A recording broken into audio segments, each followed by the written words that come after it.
ਭਾਰਤ ਦਾ ਜਿਹੜਾ ਗ੍ਰਹਿ ਮੰਤਰੀ ਆ ਅਮਿਤ ਸ਼ਾਹ ਨੇ ਕਿਹਾ ਕਿ ਖਾਲਿਸਤਾਨ ਦੇ ਮੁੱਦੇ ਤੇ ਅਸੀਂ ਬੜੀ ਤਿੱਖੀ ਨਜ਼ਰ ਰੱਖੀ ਹੋਈ ਆ ਤੇ ਅਸੀਂ ਖਾਲਿਸਤਾਨ ਦੇ ਸੰਘਰਸ਼ ਨੂੰ ਇਸ ਤੋਂ ਅੱਗੇ ਨਹੀਂ ਵਧਣ ਦਿਆਂਗੇ, ਇੱਥੇ ਹੀ ਠੱਪ ਕਰ ਦਿਆਂਗੇ। ਅਮਿਤ ਸ਼ਾਹ ਹੋਣੀ ਜਿਹੜੀ ਬੀਜੇਪੀ ਦੇ ਆਗੂ ਨੇ ਉਹ ਆਰਐਸਐਸ ਦਾ ਇੱਕ ਵਿੰਗ ਆ ਤੇ ਆਰਐਸਐਸ ਜਾਂ ਹਿੰਦੂ ਕੱਟੜਪੰਥੀ ਜਾਂ ਭਾਰਤੀ ਭਗਵਾਂ ਬ੍ਰਿਗੇਡ ਆ ਜਿਹੜਾ ਉਹਦੇ ਕਿਸੇ ਆਗੂ ਨੇ ਸ਼ਾਇਦ ਕੋਈ ਰਹਿ ਗਿਆ ਹੋਵੇ ਜਿਹਨੇ ਨਾਂ ਬਿਆਨ ਦਿੱਤਾ ਹੋਵੇ, ਬਾਕੀ ਸਾਰਿਆਂ ਨੇ ਕਿਹਾ ਕਿ ਅਸੀਂ ਹਿੰਦੂ ਰਾਸ਼ਟਰ ਬਣਾਉਣਾ। ਹਿੰਦੂ ਰਾਸ਼ਟਰ ਦੀ ਗੱਲ ਕਰਨ ਵਾਲੇ ਹੋਰਨਾਂ ਕੌਮਾਂ ਨੂੰ ਕਿਹੜੇ ਮੂੰਹ ਨਾਲ ਰੋਕਦੇ? ਜਦੋਂ ਵੀ ਕਿਸੇ ਖਾਲਿਸਤਾਨ ਦੇ ਸੰਘਰਸ਼ ਦੇ ਖਿਲਾਫ ਇਸ ਤਰੀਕੇ ਨਾਲ ਕਿਸੇ ਨੇ ਸਟੇਟਮੈਂਟ ਦਿੱਤੀ ਆ ਉਸ ਤੋਂ ਬਾਅਦ ਵਿੱਚ ਪ੍ਰਤੀਕਿਰਿਆ ਦੇ ਰੂਪ ਦੇ ਵਿੱਚ ਸਿੱਖ ਜਿਹੜੇ ਆ ਉਹ ਹੋਰ ਗੱਜ ਵੱਜ ਕੇ ਇਹ ਕਹਿੰਦੇ ਨਜ਼ਰ ਆਏ ਨੇ ਕਿ ਖਾਲਿਸਤਾਨ ਤਾਂ ਲਾਜ਼ਮੀ ਬਣਾਵਾਂਗੇ। ਰਾਜ ਕਰੇਗਾ ਖਾਲਸਾ ਦਾ ਹਰ ਵਕਤ ਚਿੰਤਨ ਕਰਨ ਵਾਲੀ ਸਿਮਰਨ ਕਰਨ ਵਾਲੀ ਕੌਮ ਜਿਹੜੀ ਹੈ ਉਹ ਖਾਲਿਸਤਾਨ ਦੀ ਗੱਲ ਤੋਂ ਕਿਵੇਂ ਮੁਨਕਰ ਹੋ ਸਕਦੀ ਹੈ? ਜਿਹੜਾ ਅਮਿਤ ਸ਼ਾਹ ਨੇ ਪੰਗਾ ਛੇੜਿਆ ਇਹਦੇ ਬਹਾਨੇ ਸਿੱਖਾਂ ਦੇ ਅੰਦਰ ਫਿਰ ਖਾਲਿਸਤਾਨ ਦੀ ਚਰਚਾ ਛਿੜੀ ਆ, ਫਿਰ ਚੰਗੇ ਤਰੀਕੇ ਨਾਲ ਖਾਲਿਸਤਾਨ ਦੇ ਹੱਕ 'ਚ ਲੋਕ ਬੋਲਣ ਲੱਗੇ ਆ। TV 84 ਉੱਤੇ ਪ੍ਰੋਗਰਾਮ ਖਬਰ ਦੀ ਖਬਰ ਦੇਖ ਰਹੇ ਸਾਰੇ ਦਰਸ਼ਕਾਂ ਨੂੰ ਮੈਂ ਸਰਜੀਤ ਸਿੰਘ ਘੁਮਾਣ ਫਤਿਹ ਅਰਜ਼ ਕਰਦਾ ਜੀ। ਵਾਹਿਗੁਰੂ ਜੀ ਕਾ ਖਾਲਸਾ, ਵਾਹਿਗੁਰੂ ਜੀ ਕੀ ਫਤਿਹ। ਭਾਰਤ ਦਾ ਜਿਹੜਾ ਗ੍ਰਹਿ ਮੰਤਰੀ ਆ ਅਮਿਤ ਸ਼ਾਹ ਅੱਜ ਉਹਦੀ ਇੱਕ ਸਟੇਟਮੈਂਟ, ਇੱਕ ਬਿਆਨ ਜਿਹੜਾ ਹੈ ਉਹ ਕਾਫੀ ਚਰਚਾ 'ਚ ਆ। ਉਹਨੇ ਕਿਹਾ ਕਿ ਖਾਲਿਸਤਾਨ ਦੇ ਮੁੱਦੇ ਤੇ ਅਸੀਂ ਬੜੀ ਤਿੱਖੀ ਨਜ਼ਰ ਰੱਖੀ ਹੋਈ ਆ ਤੇ ਅਸੀਂ ਖਾਲਿਸਤਾਨ ਦੇ ਸੰਘਰਸ਼ ਨੂੰ ਇਸ ਤੋਂ ਅੱਗੇ ਨਹੀਂ ਵਧਣ ਦਿਆਂਗੇ, ਇੱਥੇ ਹੀ ਠੱਪ ਕਰ ਦਿਆਂਗੇ। ਇਸ ਤਰੀਕੇ ਦੀਆਂ ਕਈ ਗੱਲਾਂ ਬਾਤਾਂ ਜਿਹੜੀਆਂ ਕਹੀਆਂ। ਉਸ ਤੋਂ ਬਾਅਦ ਵਿੱਚ ਸਿੱਖ ਸਮਾਜ ਦੇ ਵਿੱਚ ਇਸ ਦੀ ਪ੍ਰਤੀਕਿਰਿਆ ਹੋਣੀ ਸੁਭਾਵਿਕ ਸੀਗੀ। ਸੋ ਖਾਲਸਾ ਪੰਥ ਨੇ ਇਸ ਗੱਲ ਦੇ ਉੱਤੇ ਚਰਚਾ ਕੀਤੀ ਹੈ। ਅਲੱਗ-ਅਲੱਗ ਤਰ੍ਹਾਂ ਦੇ ਸੋਸ਼ਲ ਮੀਡੀਆ ਤੇ ਜਿਹੜੇ ਹੈਗੇ ਆ ਵਿਚਾਰ ਸਿੱਖ ਨੌਜਵਾਨਾਂ ਦੇ ਖਾਸ ਤੌਰ ਤੇ ਆ ਰਹੇ ਆ, ਕਿਉਂਕਿ ਹੁਣ ਉਹ ਜ਼ਮਾਨਾ ਤਾਂ ਹੈ ਨੀਗਾ ਜਦੋਂ ਲੋਕ ਆਪਦੇ ਵਿਚਾਰ ਜਿਹੜੇ ਆ ਉਹ ਦੱਸਣ ਤੋਂ ਉੱਕ ਜਾਣ, ਰਹਿ ਜਾਣ। ਹੁਣ ਤਾਂ ਨਾਲ ਦੀ ਨਾਲ ਇਸ਼ਾਰਾ ਜਿਹੜਾ ਹੈਗਾ ਦੇ ਦਿੱਤਾ ਜਾਂਦਾ। ਸੋ ਜਿਹੜੀ ਪਿਛਲੇ ਦਿਨੀ ਬਾਗੇਸ਼ਵਰ ਬਾਬਾ ਧਰਿੰਦਰ ਸ਼ਾਸਤਰੀ ਮਾਫ ਕਰਨਾ, ਜਿਹਦੇ ਕੋਲ ਇੰਦਰਜੀਤ ਨਿੱਕੂ ਗਾਇਕ ਗਿਆ ਸੀ ਤੇ ਉਸ ਤੋਂ ਬਾਅਦ ਸਿੱਖਾਂ ਵਿੱਚ ਉਹਦੀ ਵਾਹਵਾ ਚਰਚਾ ਹੋਈ ਸੀ। ਉਹਨੇ ਥੋੜੇ ਦਿਨ ਪਹਿਲਾਂ ਹੀ ਕਿਹਾ ਸੀਗਾ ਵੀ ਅਸੀਂ ਹਿੰਦੂ ਰਾਸ਼ਟਰ ਬਣਾਉਣਾ। ਇਸ ਤੋਂ ਪਹਿਲਾਂ ਵੀ ਬਹੁਤ ਸਾਰੇ ਬਿਆਨ ਜਿਹੜੇ ਹਿੰਦੂ ਰਾਸ਼ਟਰ ਦੇ ਹੱਕ 'ਚ ਆਉਂਦੇ ਰਹਿੰਦੇ ਆ। ਇਸ ਤੋਂ ਅਗਲੀ ਗੱਲ ਇਹ ਆ ਕਿ ਅਮਿਤ ਸ਼ਾਹ ਹੋਣੀ ਜਿਹੜੀ ਬੀਜੇਪੀ ਦੇ ਆਗੂ ਨੇ ਉਹ ਆਰਐਸਐਸ ਦਾ ਇੱਕ ਵਿੰਗ ਆ ਤੇ ਆਰਐਸਐਸ ਜਾਂ ਹਿੰਦੂ ਕੱਟੜਪੰਥੀ ਜਾਂ ਭਾਰਤੀ ਭਗਵਾਂ ਬ੍ਰਿਗੇਡ ਆ ਜਿਹੜਾ ਉਹਦੇ ਕਿਸੇ ਆਗੂ ਨੇ ਸ਼ਾਇਦ ਕੋਈ ਰਹਿ ਗਿਆ ਹੋਵੇ ਜਿਹਨੇ ਨਾਂ ਬਿਆਨ ਦਿੱਤਾ ਹੋਵੇ, ਬਾਕੀ ਸਾਰਿਆਂ ਨੇ ਕਿਹਾ ਕਿ ਅਸੀਂ ਹਿੰਦੂ ਰਾਸ਼ਟਰ ਬਣਾਉਣਾ। ਇਹ ਵੱਖਰੀ ਗੱਲ ਆ ਕਿ ਭਾਰਤ ਦੇ ਵਿੱਚ 60-65% ਜਿਹੜੇ ਲੋਕ ਨੇ ਉਹ ਇਹਦੇ ਖਿਲਾਫ ਨੇ, ਉਹ ਬੀਜੇਪੀ ਦੇ ਇਹ ਹਿੰਦੂ ਰਾਸ਼ਟਰ ਦੇ ਏਜੰਡੇ ਨਾਲ ਸਹਿਮਤ ਨਹੀਂ ਹੈਗੇ। ਪਰ ਇਹਦੇ ਬਾਵਜੂਦ ਆਪਾਂ ਨੂੰ ਇਹ ਵੀ ਪਤਾ ਵੀ ਇਸ ਵੇਲੇ ਅਗਲਿਆਂ ਦੀ ਤੂਤੀ ਬੋਲਦੀ ਆ ਤੇ ਜੇ ਮੋਦੀ ਸਰਕਾਰ ਚਾਹਵੇ ਤਾਂ ਉਹ ਕੋਈ ਉੱਥੇ ਪਾਰਲੀਮੈਂਟ ਦੇ ਵਿੱਚ ਇਹੋ ਜਿਹਾ ਕਾਨੂੰਨ ਜਾਂ ਇਹੋ ਜਿਹੀ ਗੱਲਬਾਤ ਲਿਆ ਵੀ ਸਕਦੇ ਆ ਕਿ ਅਸੀਂ ਭਾਰਤ ਨੂੰ ਹਿੰਦੂ ਰਾਸ਼ਟਰ ਡਿਕਲੇਅਰ ਕਰਨਾ, ਪਰ ਕਰਦੇ ਗੁਰਦੇ ਹੈ ਨਹੀਂ। ਖੈਰ ਮੁੱਖ ਗੱਲ ਇਹ ਹੈਗੀ ਆ ਕਿ ਹਿੰਦੂ ਰਾਸ਼ਟਰ ਦੀ ਗੱਲ ਕਰਨ ਵਾਲੇ ਹੋਰਨਾਂ ਕੌਮਾਂ ਨੂੰ ਕਿਹੜੇ ਮੂੰਹ ਨਾਲ ਰੋਕਦੇ ਆ ਕਿ ਤੁਸੀਂ ਆਪਦੀ ਕੌਮ ਦੇ ਰਾਸ਼ਟਰ ਦੀ, ਆਪਦੀ ਕੌਮ ਦਾ ਮੁਲਕ ਬਣਾਉਣ ਦੀ ਗੱਲ ਨਾ ਕਰੋ। ਸੋ ਸਿੱਖ ਰਾਸ਼ਟਰ ਦੀ ਜਾਂ ਖਾਲਿਸਤਾਨ ਦੀ ਗੱਲ ਜਿਹੜੀ ਆ ਉਹਦੇ ਖਿਲਾਫ ਇਸ ਤੋਂ ਪਹਿਲਾਂ ਬੜਾ ਕੁਝ ਹੋਇਆ, ਬਹੁਤ ਕਤਲੇਆਮ ਵੀ ਹੋਇਆ, ਨਸਲ ਘਾਤ ਵੀ ਹੋਈ ਆ, ਹੋਰ ਬੜਾ ਕੁਝ ਕੀਤਾ ਗਿਆ ਹੈ। ਪਰ ਇਹਦੇ ਨਾਲ ਖਾਲਿਸਤਾਨ ਦਾ ਸੰਘਰਸ਼ ਕਦੇ ਰੁਕਿਆ ਨਹੀਂ। ਜਦੋਂ ਵੀ ਕਿਸੇ ਖਾਲਿਸਤਾਨ ਦੇ ਸੰਘਰਸ਼ ਦੇ ਖਿਲਾਫ ਇਸ ਤਰੀਕੇ ਨਾਲ ਕਿਸੇ ਨੇ ਸਟੇਟਮੈਂਟ ਦਿੱਤੀ ਆ ਉਸ ਤੋਂ ਬਾਅਦ ਵਿੱਚ ਪ੍ਰਤੀਕਿਰਿਆ ਦੇ ਰੂਪ ਦੇ ਵਿੱਚ ਸਿੱਖ ਜਿਹੜੇ ਆ ਉਹ ਹੋਰ ਗੱਜ ਵੱਜ ਕੇ ਇਹ ਕਹਿੰਦੇ ਨਜ਼ਰ ਆਏ ਨੇ ਕਿ ਖਾਲਿਸਤਾਨ ਤਾਂ ਲਾਜ਼ਮੀ ਬਣਾਵਾਂਗੇ। ਸੋ ਇਸ ਵਾਰ ਫਿਰ ਇਹ ਗੱਲ ਅਸੀਂ ਦੇਖ ਰਹੇ ਹਾਂ ਕਿ ਅਮਿਤ ਸ਼ਾਹ ਦੇ ਬਿਆਨ ਦੇ ਪ੍ਰਤੀਕਿਰਿਆ ਦੇ ਵਿੱਚ ਬਹੁਤ ਵੱਡੇ ਪੱਧਰ ਦੇ ਉੱਤੇ ਸੋਸ਼ਲ ਮੀਡੀਆ ਉੱਤੇ ਖਾਲਿਸਤਾਨ ਦੇ ਹੱਕ ਵਿੱਚ ਜਿਹੜੀ ਹੈਗੀ ਆ ਬਿਆਨਬਾਜ਼ੀ ਉਹ ਦੇਖਣ ਨੂੰ ਮਿਲ ਰਹੀ ਆ ਤੇ ਬੜਾ ਚੰਗਾ ਵਾ ਕਿ ਇਹ ਅਮਿਤ ਸ਼ਾਹ ਵਰਗੇ ਜਿਹੜੇ ਲੋਕ ਨੇ ਇਹ ਸਾਡੀ ਕੌਮ ਨੂੰ ਸੁੱਤੀ ਪਈ ਨੂੰ ਇਸ ਤਰੀਕੇ ਨਾਲ ਜਗਾਉਂਦੇ ਆ। ਇਹ ਭੁੱਲੇ ਫਿਰਦੇ ਆ ਵੀ ਸਿੱਖ ਤਾਂ ਜਦੋਂ ਵੀ ਕਿਤੇ ਅਰਦਾਸ ਕਰਦੇ ਆ ਉੱਥੇ ਫਿਰ ਅਰਦਾਸ ਤੋਂ ਬਾਅਦ ਪੂਰਾ ਗੱਜ ਵੱਜ ਕੇ ਕਹਿੰਦੇ ਆ, ਰਾਜ ਕਰੇਗਾ ਖਾਲਸਾ। ਸੋ ਰਾਜ ਕਰੇਗਾ ਖਾਲਸਾ ਦਾ ਹਰ ਵਕਤ ਚਿੰਤਨ ਕਰਨ ਵਾਲੀ, ਸਿਮਰਨ ਕਰਨ ਵਾਲੀ ਕੌਮ ਜਿਹੜੀ ਆ, ਉਹ ਖਾਲਿਸਤਾਨ ਦੀ ਗੱਲ ਤੋਂ ਕਿਵੇਂ ਮੁਨਕਰ ਹੋ ਸਕਦੀ ਹੈ। ਸੋ ਇਸ ਬਹਾਨੇ ਜਿਹੜਾ ਅਮਿਤ ਸ਼ਾਹ ਨੇ ਪੰਗਾ ਛੇੜਿਆ, ਇਹਦੇ ਬਹਾਨੇ ਸਿੱਖਾਂ ਦੇ ਅੰਦਰ ਫਿਰ ਖਾਲਿਸਤਾਨ ਦੀ ਚਰਚਾ ਛਿੜੀ ਆ, ਫਿਰ ਚੰਗੇ ਤਰੀਕੇ ਨਾਲ ਖਾਲਿਸਤਾਨ ਦੇ ਹੱਕ 'ਚ ਲੋਕ ਬੋਲਣ ਲੱਗੇ ਆ। ਇਹ ਬੜੀ ਚੰਗੀ ਗੱਲ ਆ। ਪਰ ਜਿਹੜੀ ਇਸ ਗੱਲ ਦੇ ਨਾਲ ਹੋਰ ਗੱਲਾਂ ਜੁੜੀਆਂ ਹੋਈਆਂ ਉਹ ਇਹ ਆ ਵੀ ਜਿਹੜੇ ਇਹ ਨਿਊਜ਼ ਚੈਨਲ ਨੇ ANI ਵਰਗੇ, ਜਿਨ੍ਹਾਂ ਤੇ ਬਹਿ ਕੇ ਅਮਿਤ ਸ਼ਾਹ ਵਰਗੇ ਇਸ ਤਰ੍ਹਾਂ ਦੀਆਂ ਚਰਚਾਵਾਂ ਛੇੜਦੇ ਆ, ਇਹ ਉਹੀ ਚੈਨਲ ਨੇਗੇ ਜਿਹੜੇ ਭਾਰਤ ਸਰਕਾਰ ਦੇ ਨਾਲ ਮਿਲ ਕੇ ਚੱਲਦੇ ਆ। ਇੱਥੋਂ ਤੱਕ ਕਿਹਾ ਜਾ ਰਿਹਾ ਕਿ ਉਹ ਭਾਰਤ ਸਰਕਾਰ ਦੇ ਹੀ ਖੜੇ ਕੀਤੇ ਹੋਏ। ਗੋਦੀ ਮੀਡੀਆ ਕਹਿਣਾ ਜਾਂ ਹੋਰ ਮੋਦੀ ਮੀਡੀਆ ਕਹਿਣਾ ਹੁਣ ਪਿੱਛੇ ਵਾਲੀਆਂ ਗੱਲਾਂ ਨੇ। ਹੁਣ ਤਾਂ ਕਹਿੰਦੇ ਆ ਵੀ ਸਰਕਾਰ ਨੇ ਆਪਦੇ ਚੈਨਲ ਖੜੇ ਕਰ ਲਏ ਆ, ਇਹਨਾਂ ਚੈਨਲ ਰਾਹੀਂ ਉਹ ਆਪਦੀ ਗੱਲ ਅੱਗੇ ਕਰਦੇ ਆ। ਪਿਛਲੇ ਦਿਨਾਂ ਦੇ ਵਿੱਚ ਬੁਲਬੁਲ ਬਰਾੜ, ਜਿਹੜਾ ਕੁਲਦੀਪ ਸਿੰਘ ਬਰਾੜ ਆ, ਜਿਹਨੇ ਦਰਬਾਰ ਸਾਹਿਬ ਦੇ ਉੱਤੇ ਹਮਲੇ ਦੀ ਅਗਵਾਈ ਕੀਤੀ ਸੀ, ਉਹਦੀ ਵੀ ਇੱਕ ਚਰਚਾ, ਉਹਦੀ ਵੀ ਇੱਕ ਇੰਟਰਵਿਊ ਜਿਹੜੀ ਸੀ ਇਹਨਾਂ ਚੈਨਲਾਂ ਤੇ ਦੇਖਣ ਨੂੰ ਮਿਲੀ ਸੀ। ਉਹਦੇ ਕਰਕੇ ਵੀ ਪਹਿਲਾ ਜਿਹੜਾ ਸਟੈਪ ਸੀ, ਪਹਿਲਾ ਜਿਹੜਾ ਕਦਮ ਸੀਗਾ ਚਰਚਾ ਦਾ ਖਾਲਿਸਤਾਨ ਦਾ, ਉਹ ਛੜਿਆ ਸੀ। ਹੁਣ ਅਮਿਤ ਸ਼ਾਹ ਦੇ ਕਰਕੇ ਦੂਜਾ ਆ। ਤੇ ਜਿਉਂ-ਜਿਉਂ ਭਾਰਤ ਦੇ ਵਿੱਚ ਵਸਦੇ ਇਹ ਜਿਹੜੇ ਹਿੰਦੂ ਤਵੀਏ ਨੇ ਜਾਂ ਸਿੱਖੀ ਦੇ ਵਿਰੋਧੀ ਨੇ, ਸਿੱਖ ਰਾਸ਼ਟਰ ਦੇ ਖਿਲਾਫ, ਸਿੱਖ ਜਜ਼ਬਾਤਾਂ ਦੇ ਖਿਲਾਫ, ਖਾਲਿਸਤਾਨ ਦੇ ਖਿਲਾਫ ਬੋਲਣਗੇ, ਤਿਉਂ-ਤਿਉਂ ਸਿੱਖ ਜਿਹੜੇ ਆ ਆਪਦੇ ਨਿਸ਼ਾਨੇ ਪ੍ਰਤੀ ਹੋਰ ਦ੍ਰਿੜਤਾ ਨਾਲ ਅੱਗੇ ਵਧਣਗੇ। ਇਹ ਸਾਡਾ ਯਕੀਨ। ਪਰ ਅਸੀਂ ਇਹ ਜਾਣਦੇ ਹਾਂ ਕਿ ਭਾਰਤੀ ਹਕੂਮਤ ਕੋਲੇ ਕੁਲਦੀਪ ਸਿੰਘ ਬਰਾੜ ਵਰਗੇ, ਬੇਅੰਤੇ ਬੁੱਚੜ ਵਰਗੇ, KPS ਗਿੱਲ ਵਰਗੇ, ਬਾਦਲ ਵਰਗੇ ਜਾਂ ਹੋਰ ਇਹੋ ਜਿਹੇ ਜਿਹੜੇ ਕਹਾੜੇ ਦਾ ਦਸਤਾ ਬਣਨ ਨੂੰ ਲੋਕ ਤਿਆਰ ਰਹਿੰਦੇ ਆ, ਉਹ ਬੜੇ ਨੇ। ਪਰ ਇਹੋ ਜਿਹੇ ਕਹਾੜੇ ਦੇ ਦਸਤੇ ਜਿੰਨੇ ਮਰਜ਼ੀ ਹੋਣ, ਸਿੱਖ ਆਪਦੇ ਏਜੰਡੇ ਤੇ ਆਪਦੇ ਨਿਸ਼ਾਨੇ ਉੱਤੇ ਅਡੋਲ ਤੇ ਅਟੰਕ ਅੱਗੇ ਵਧ ਰਹੇ ਨੇ ਤੇ ਵੱਧਦੇ ਰਹਿਣਗੇ। ਖਬਰ ਹੈ ਕਿ ਜਿਹੜਾ ਇਕਬਾਲ ਸਿੰਘ ਲਾਲਪੁਰਾ ਘੱਟ ਗਿਣਤੀ ਕਮਿਸ਼ਨ ਦਾ ਚੇਅਰਮੈਨ ਹੈ, ਜਿਹਦੇ ਬਾਰੇ ਪਹਿਲਾਂ ਹੀ ਸਿੱਖ ਸਭਾ ਦੇ ਵਿੱਚ ਨਾਂਹਵਾਚਕ ਚਰਚਾ ਜਿਹੜੀ ਆ ਉਹ ਛਿੜੀ ਹੋਈ ਆ। ਸਭ ਨੂੰ ਪਤਾ ਕਿ ਜਦੋਂ 1982 ਦੇ ਵਿੱਚ ਸੰਤ ਭਿੰਡਰਾਂ ਵਾਲਿਆਂ ਦੀ ਇੱਕ ਜੀਪ ਤੇ ਸਿੰਘ ਜਿਹੜੇ ਸੀਗੇ ਉਹ ਬਿਆਸ ਥਾਣੇ 'ਚ ਗ੍ਰਿਫਤਾਰ ਕਰਕੇ ਉਹਨਾਂ ਨੂੰ ਲਿਜਾਇਆ ਗਿਆ, ਤੇ ਜਦੋਂ ਉਸ ਪੈਰਵਾਈ ਲਈ ਭਾਈ ਅਮਰੀਕ ਸਿੰਘ, ਬਾਬਾ ਠਾਰਾ ਸਿੰਘ ਵਗੈਰਾ ਗਏ, ਉਹਨਾਂ ਨੂੰ ਵੀ ਫੜ ਲਿਆ। ਤੇ ਜਦੋਂ ਸੰਤ ਜਰਨੈਲ ਸਿੰਘ ਜੀ ਖਾਲਸਾ ਭਿੰਡਰਾਂ ਵਾਲਿਆਂ ਨੇ ਇਹ ਦੇਖਿਆ ਕਿ ਇਸ ਤਰੀਕੇ ਨਾਲ ਪੁਲਿਸ ਜਿਹੜੀ ਆ ਉਹ ਸਾਡੇ ਸਿੰਘਾਂ ਉੱਤੇ ਜ਼ੁਲਮ ਕਰਦੀ ਆ, ਤਾਂ ਉਹਨਾਂ ਨੇ ਮੋਰਚਾ ਲਾਇਆ, ਜਿਹੜਾ ਬਾਅਦ ਵਿੱਚ ਧਰਮ ਯੁੱਧ ਮੋਰਚੇ ਦੇ ਰੂਪ ਦੇ ਵਿੱਚ ਬਦਲਿਆ।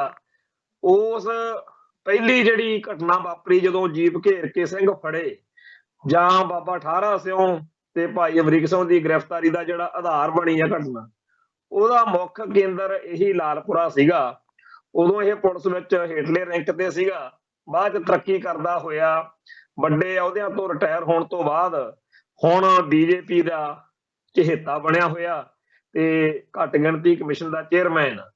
ਉਹਦੇ ਨਾਲ ਸਰਚਾਂਦ ਸਿੰਘ ਜਿਹੜਾ ਹੈ, ਹੁਣ ਉਹਨੂੰ ਉਪ ਚੇਅਰਮੈਨ, ਮਾਫ ਕਰਨਾ, ਉਹਨੂੰ ਹੁਣ ਸਲਾਹਕਾਰ ਲਾਇਆ ਗਿਆ। ਸਰਚਾਂਦ ਸਿੰਘ ਜਿਹੜਾ ਕਿਸੇ ਵੇਲੇ ਫੈਡਰੇਸ਼ਨ ਦੇ ਵਿੱਚ ਸੀਗਾ, ਜਨਰਲ ਸਵੇਗ ਸਿੰਘ ਦੇ ਪਿੰਡ ਖਿਆਲਾ ਦਾ ਹੈ, ਤੇ ਲੰਮਾ ਅਰਸਾ ਦਮਦਮੀ ਟਕਸਾਲ ਦਾ ਬੁਲਾਰੇ ਵਜੋਂ ਵੀ ਰਿਹਾ, ਤੇ ਜਿਹੜਾ ਅਕਾਲੀ ਦਲ ਬਾਦਲ ਆ ਇਹਦੇ ਖਾਸ ਤੌਰ ਤੇ ਮਜੀਠੀਆ ਸਾਹਿਬ ਦਾ ਉਹ ਕਾਫੀ ਜ਼ਿਆਦਾ ਨੇੜਲਾ ਚਹੇਤਾ ਵੀ ਰਿਹਾ। ਸੋ ਬਾਦਲ ਦਲ ਦਾ, ਟਕਸਾਲ ਦਾ, ਫੈਡਰੇਸ਼ਨ ਦਾ, ਸਾਰਿਆਂ ਦਾ ਜਿਹੜਾ ਹੈਗਾ ਬੇੜਾ ਗਰਕ ਕਰਨ ਤੋਂ ਬਾਅਦ ਇਹ ਬੰਦਾ ਹੁਣ BJP ਦੇ ਵਿੱਚ ਪਹੁੰਚ ਗਿਆ, ਤੇ ਉੱਥੇ ਜੋ ਕੁਝ ਕਰ ਕਰਾ ਰਿਹਾ ਉਹ ਉਹੀ ਆ ਜਿਹਦੇ ਬਾਰੇ ਸਾਡੇ ਗੁਰਬਾਣੀ ਵਿੱਚ ਲਿਖਿਆ ਹੋਇਆ ਨਾ ਵੀ ਹਿਰਨਾ ਬਾਝਾਂ ਤੇ ਸਿਕਦਾਰਾਂ ਇਹਨਾਂ ਪੜਿਆ ਨਾਓ। ਵੀ ਜਿਹੜੇ ਤਿੱਤਰ ਬਟੇਰੇ ਫੜਨ ਵਾਲੇ ਹੁੰਦੇ ਆ ਉਹ ਕੀ ਕਰਦੇ ਆ, ਉਹ ਨਿੱਕੇ ਹੁੰਦੇ ਜਾਨਵਰਾਂ ਨੂੰ ਫੜ ਕੇ ਉਹਨਾਂ ਨੂੰ ਸਿਖਾ ਲੈਂਦੇ ਆ, ਟ੍ਰੇਨਡ ਕਰ ਲੈਂਦੇ ਆ, ਤੇ ਉਹਨੂੰ ਬੁਲਾਰਾ ਕਿਹਾ ਜਾਂਦਾ ਜਿਹੜਾ ਸਿਖਾਇਆ ਹੁੰਦਾ ਤਿੱਤਰ ਬਟੇਰਾ। ਤੇ ਉਹ ਤਿੱਤਰ ਬਟੇਰੇ ਹੋਰਨਾਂ ਤਿੱਤਰ ਬਟੇਰਿਆਂ ਨੂੰ ਫੜਨ ਦੇ ਲਈ ਵਰਤੇ ਜਾਂਦੇ ਆ, ਤਾਂ ਕਿ ਉਹ ਫਿਰ ਜਾ ਕੇ ਉਹਨਾਂ ਨੂੰ ਭਰਮਾਉਂਦੇ ਆ ਵੀ ਅਸੀਂ ਬੜੇ ਵਧੀਆ, ਉੱਥੇ ਬੜਾ ਵਧੀਆ ਚੋਗਾ ਵਾ, ਤੇ ਉਹ ਜਾਲ 'ਚ ਲਿਆ ਕੇ ਉਹਨਾਂ ਨੂੰ ਫਸਾਉਂਦੇ ਰਹਿੰਦੇ ਆ। ਤੋ ਇਸ ਗੱਲ ਬਾਰੇ ਸਾਨੂੰ ਗੁਰਬਾਣੀ ਦੇ ਵਿੱਚੋਂ ਬੜੀ ਸਪਸ਼ਟਤਾ ਦੇ ਨਾਲ ਜਿਹੜਾ ਹੈਗਾ ਦੱਸਿਆ ਗਿਆ ਕਿ ਕਿਸ ਤਰੀਕੇ ਨਾਲ ਜਿਹੜੇ ਇਹ ਲੋਕ ਹੁੰਦੇ ਆ ਇਸ ਬਿਰਤੀ ਵਾਲੇ ਹਰਣਾ ਬਾਝਾਂ ਤੇ ਸਿਕਦਾਰਾਂ, ਇਹਨਾਂ ਪੜਿਆ ਨਾਉ ਫਾਂਦੀ ਲੱਗੀ ਜਾਤ ਪਹਾਇਨ ਅੱਗੇ ਨਾਹੀ ਥਾਉ। ਸੋ ਸਿੱਖ ਕੌਮ ਦੀਆਂ ਜੜ੍ਹਾਂ 'ਚ ਤੇਲ ਦੇਣ ਦੇ ਲਈ, ਸਿੱਖਾਂ ਨੂੰ ਉਜੜੇ ਰਾਹਾਂ ਤੇ ਪਾਉਣ ਦੇ ਲਈ ਜੋ ਯਤਨ RSS BJP ਇਹ ਭਾਰਤੀ ਹਕੂਮਤੀ ਤੰਤਰ ਕਰ ਰਿਹਾ, ਉਹਦੇ ਵਿੱਚ ਜਿਹੜਾ ਭਾਰਤ ਸਰਕਾਰ ਦੇ ਘੱਟ ਗਿਣਤੀ ਕਮਿਸ਼ਨ ਦੇ ਸਲਾਹਕਾਰ ਦੇ ਰੂਪ ਦੇ ਵਿੱਚ ਪ੍ਰੋਫੈਸਰ ਸਰਚਾਂਦ ਸਿੰਘ ਦੀ ਨਿਯੁਕਤੀ ਹੋ ਚੁੱਕੀ ਹੈ। ਹੁਣ ਹਕੀਕਤ ਇਹ ਆ ਕਿ ਸਾਡੀ ਕੌਮ ਦੇ ਵਿੱਚ ਜਿਹੋ ਜਿਹਾ ਮਾਹੌਲ, ਜਿਹੋ ਜਿਹਾ ਨਾਵਾਚਕ ਅਮਲ ਬਾਦਲ ਦਲ ਕਰਕੇ ਜਾਂ ਬਹੁਤ ਸਾਰੇ ਹੋਰਨਾਂ ਕਾਰਨਾਂ ਕਰਕੇ ਬਣਿਆ ਹੋਇਆ, ਉਹਦੇ ਵਿੱਚ ਲੋਕਾਂ ਦੇ ਅੰਦਰ ਇਹ ਬਿਰਤੀ ਜਿਹੜੀ ਆ ਉਹਦਾ ਹੋਣਾ ਸੁਭਾਵਿਕ ਆ, ਪਰ ਉਸ ਅਕਾਲ ਪੁਰਖ ਵਾਹਿਗੁਰੂ ਦੀ ਕਿਰਪਾ ਚਾਹੀਦੀ ਆ, ਆਪਦੇ ਉੱਤੇ ਭਰੋਸਾ ਚਾਹੀਦਾ ਬੰਦੇ ਨੂੰ। ਤੇ ਔਖੇ ਤੋਂ ਔਖੇ ਹਾਲਾਤ ਵਿੱਚ ਸਿੱਖ ਡਟਦੇ ਰਹੇ ਆ, ਖੜਦੇ ਰਹੇ। ਅੱਜ 18ਵੀਂ ਸਦੀ ਵਾਲਾ ਦੌਰ ਤਾਂ ਹੈ ਨਹੀਂ, ਬੇਸ਼ੱਕ ਕਈ ਮਾਮਲਿਆਂ ਦੇ ਵਿੱਚ ਉਹਦੇ ਨਾਲੋਂ ਖਤਰਨਾਕ ਆ, ਪਰ ਉਵੇਂ ਦਾ ਤਾਂ ਬਿਲਕੁਲ ਨਹੀਂ ਹੈਗਾ ਨਾ। ਤੋਂ ਅੱਜ ਜੇ ਕੋਈ ਸਿੱਖ ਚਾਹਵੇ ਤਾਂ ਉਹ ਪੰਥ ਪ੍ਰਸਤੀ ਵਿੱਚ ਪਹਿਰਾ ਦੇ ਸਕਦਾ। ਇਹੋ ਜਿਹੀ ਗੱਲ ਨਹੀਂ ਕਿ ਕੋਈ ਘਲਾੜੀ ਜਮਾਂ ਆਈ ਹੋਈ ਆ ਤੇ BJP ਦਾ, RSS ਦਾ, ਭਾਰਤੀ ਖੁਫੀਆ ਏਜੰਸੀਆਂ ਦਾ ਧੂਤੋ ਬਣਨਾ ਹੀ ਪਵੇ, ਇਹੋ ਜਿਹੀ ਗੱਲ ਕੋਈ ਨਹੀਂ ਹੈ। ਪਰ ਜਿਨ੍ਹਾਂ ਲੋਕਾਂ ਨੂੰ ਇਹ ਆਦਤ ਪਈ ਹੁੰਦੀ ਆ ਕਿ ਆਪਾਂ ਤਾਂ ਜੀ ਜਿਹੜਾ ਹੈਗਾ ਤਰੱਕੀਆਂ ਕਰਨੀਆਂ, ਜਿਹੜੇ ਲੋਕ ਇਸ ਗੱਲ ਨੂੰ ਤਰੱਕੀ ਸਮਝਦੇ ਆ ਕਿ ਆਪਾਂ ਪੰਥ ਦੇ ਦੋਖੀਆਂ ਦਾ ਸਾਥ ਹੈ ਜੋ ਕਿਵੇਂ ਦਈਏ, ਉਹਨਾਂ ਨੂੰ ਫਿਰ ਕੋਈ ਨਾ ਕੋਈ ਪੱਜ, ਕੋਈ ਨਾ ਕੋਈ ਬਹਾਨਾ ਜਿਹੜਾ ਹੈ ਉਹ ਲੱਭ ਹੀ ਜਾਂਦਾ ਹੁੰਦਾ। ਪਹਿਲਾਂ ਉਸ ਕਾਂਗਰਸ ਵਿੱਚ ਲੋਕ ਸ਼ਾਮਲ ਹੁੰਦੇ ਰਹੇ ਸਿੱਖਾਂ ਵਿੱਚੋਂ, ਜਿਹੜੀ ਕਾਂਗਰਸ ਨੇ ਦਰਬਾਰ ਸਾਹਿਬ ਤੇ ਹਮਲਾ ਕੀਤਾ ਕਰਾਇਆ। ਹੁਣ ਉਸ BJP ਵੱਲ ਜਿਹਨੇ ਸਿੱਖਾਂ ਦੇ ਕੇਂਦਰੀ ਸਥਾਨ ਦਰਬਾਰ ਸਾਹਿਬ ਤੇ ਹਮਲਾ ਕਰਨ ਦਾ ਕਿਹਾ ਕਿ ਅਸੀਂ, ਅਡਵਾਨੀ ਖੁਦ ਮੰਨਦਾ ਕਿ ਅਸੀਂ ਕਿਹਾ, ਇੰਦਰਾ ਤਾਂ ਮੰਨਦੀ ਨਹੀਂ ਸੀਗੀ, ਅਸੀਂ ਇੰਦਰਾ ਨੂੰ ਮਜਬੂਰ ਕੀਤਾ, ਇੰਦਰਾ ਨੂੰ ਪੂਰਾ ਹੌਸਲਾ ਦਿੱਤਾ ਤੇ ਇੰਦਰਾ ਨੂੰ ਦੁਰਗਾ ਕਹਿੰਦੇ ਰਹੇ ਨੇ ਇਹ ਲੋਕ। ਸੋ ਦਰਬਾਰ ਸਾਹਿਬ ਤੇ ਹਮਲਾ ਕਰਨ ਵਾਲੀ BJP ਇੱਕ ਪਾਸੇ ਉਹ ਆ, ਦੂਜੇ ਪਾਸੇ ਫੈਡਰੇਸ਼ਨ ਵਰਗੀ ਧਿਰ ਜਿਹਨੇ ਇਸ ਲੜਾਈ ਦੇ ਵਿੱਚ ਇੱਕ ਬਹੁਤ ਅਹਿਮ ਰੋਲ ਨਿਭਾਇਆ। ਇੱਕ ਪਾਸੇ BJP ਆ ਜਿਹੜੀ ਸੰਤ ਭਿੰਡਰਾਂ ਵਾਲਿਆਂ ਨੂੰ ਭਸਮਾਸੁਰ ਵੀ ਕਹਿੰਦੀ ਰਹੀ, ਦੂਜੇ ਪਾਸੇ ਦਮਦਮੀ ਟਕਸਾਲ ਆ ਜਿਹਦੇ ਸੰਤ ਜਰਨੈਲ ਸਿੰਘ ਜੀ ਮੁਖੀ ਸੀਗੇ। ਸੋ ਪ੍ਰੋਫੈਸਰ ਸਰਚਾਂਦ ਸਿੰਘ ਵਰਗੇ ਬੰਦੇ ਜਿਨ੍ਹਾਂ ਨੂੰ ਦਮਦਮੀ ਟਕਸਾਲ ਤੇ ਫੈਡਰੇਸ਼ਨ ਦੇ ਕਲਚਰ ਦੇ ਵਿੱਚ ਰਹਿੰਦਿਆਂ ਹੋਇਆਂ, ਸੱਭਿਆਚਾਰ 'ਚ ਰਹਿੰਦਿਆਂ ਹੋਇਆਂ, ਮਾਹੌਲ ਵਿੱਚ ਰਹਿੰਦਿਆਂ ਹੋਇਆਂ ਇਹ ਨਹੀਂ ਸੁਝਿਆ ਕਿ ਸਾਡਾ BJP ਨਾਲ ਜਾਂ ਭਾਰਤੀ ਹਕੂਮਤੀ ਤੰਤਰ ਦੇ ਨਾਲ ਕੋਈ ਤਾਲਮੇਲ ਨਹੀਂ ਬਣਦਾ।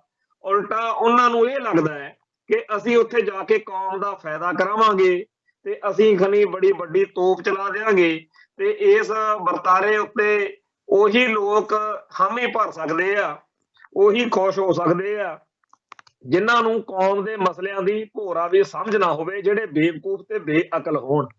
ਜਿਨ੍ਹਾਂ ਨੂੰ ਅਕਲ ਵਾ ਉਹ ਤਾਂ ਇਹੀ ਕਹਿਣਗੇ ਕਿ ਇਸ ਤੋਂ ਪਹਿਲਾਂ ਬੋਧੀ ਜਿਹੜੇ ਸੀਗੇ, ਬੋਧੀ ਉਹਨਾਂ ਨੇ ਵੀ ਬ੍ਰਾਹਮਣਵਾਦ ਵੱਲ ਨੂੰ ਭੱਜ ਭੱਜ ਕੇ ਛਾਲਾਂ ਮਾਰੀਆਂ ਸੀ ਤੇ ਅੱਜ ਬੋਧੀਆਂ ਦਾ ਜਿਸ ਤਰੀਕੇ ਦਾ ਹਾਲ ਚਾਲ ਆ ਉਹ ਸਭ ਨੂੰ ਪਤਾ ਹੀ ਹੈ।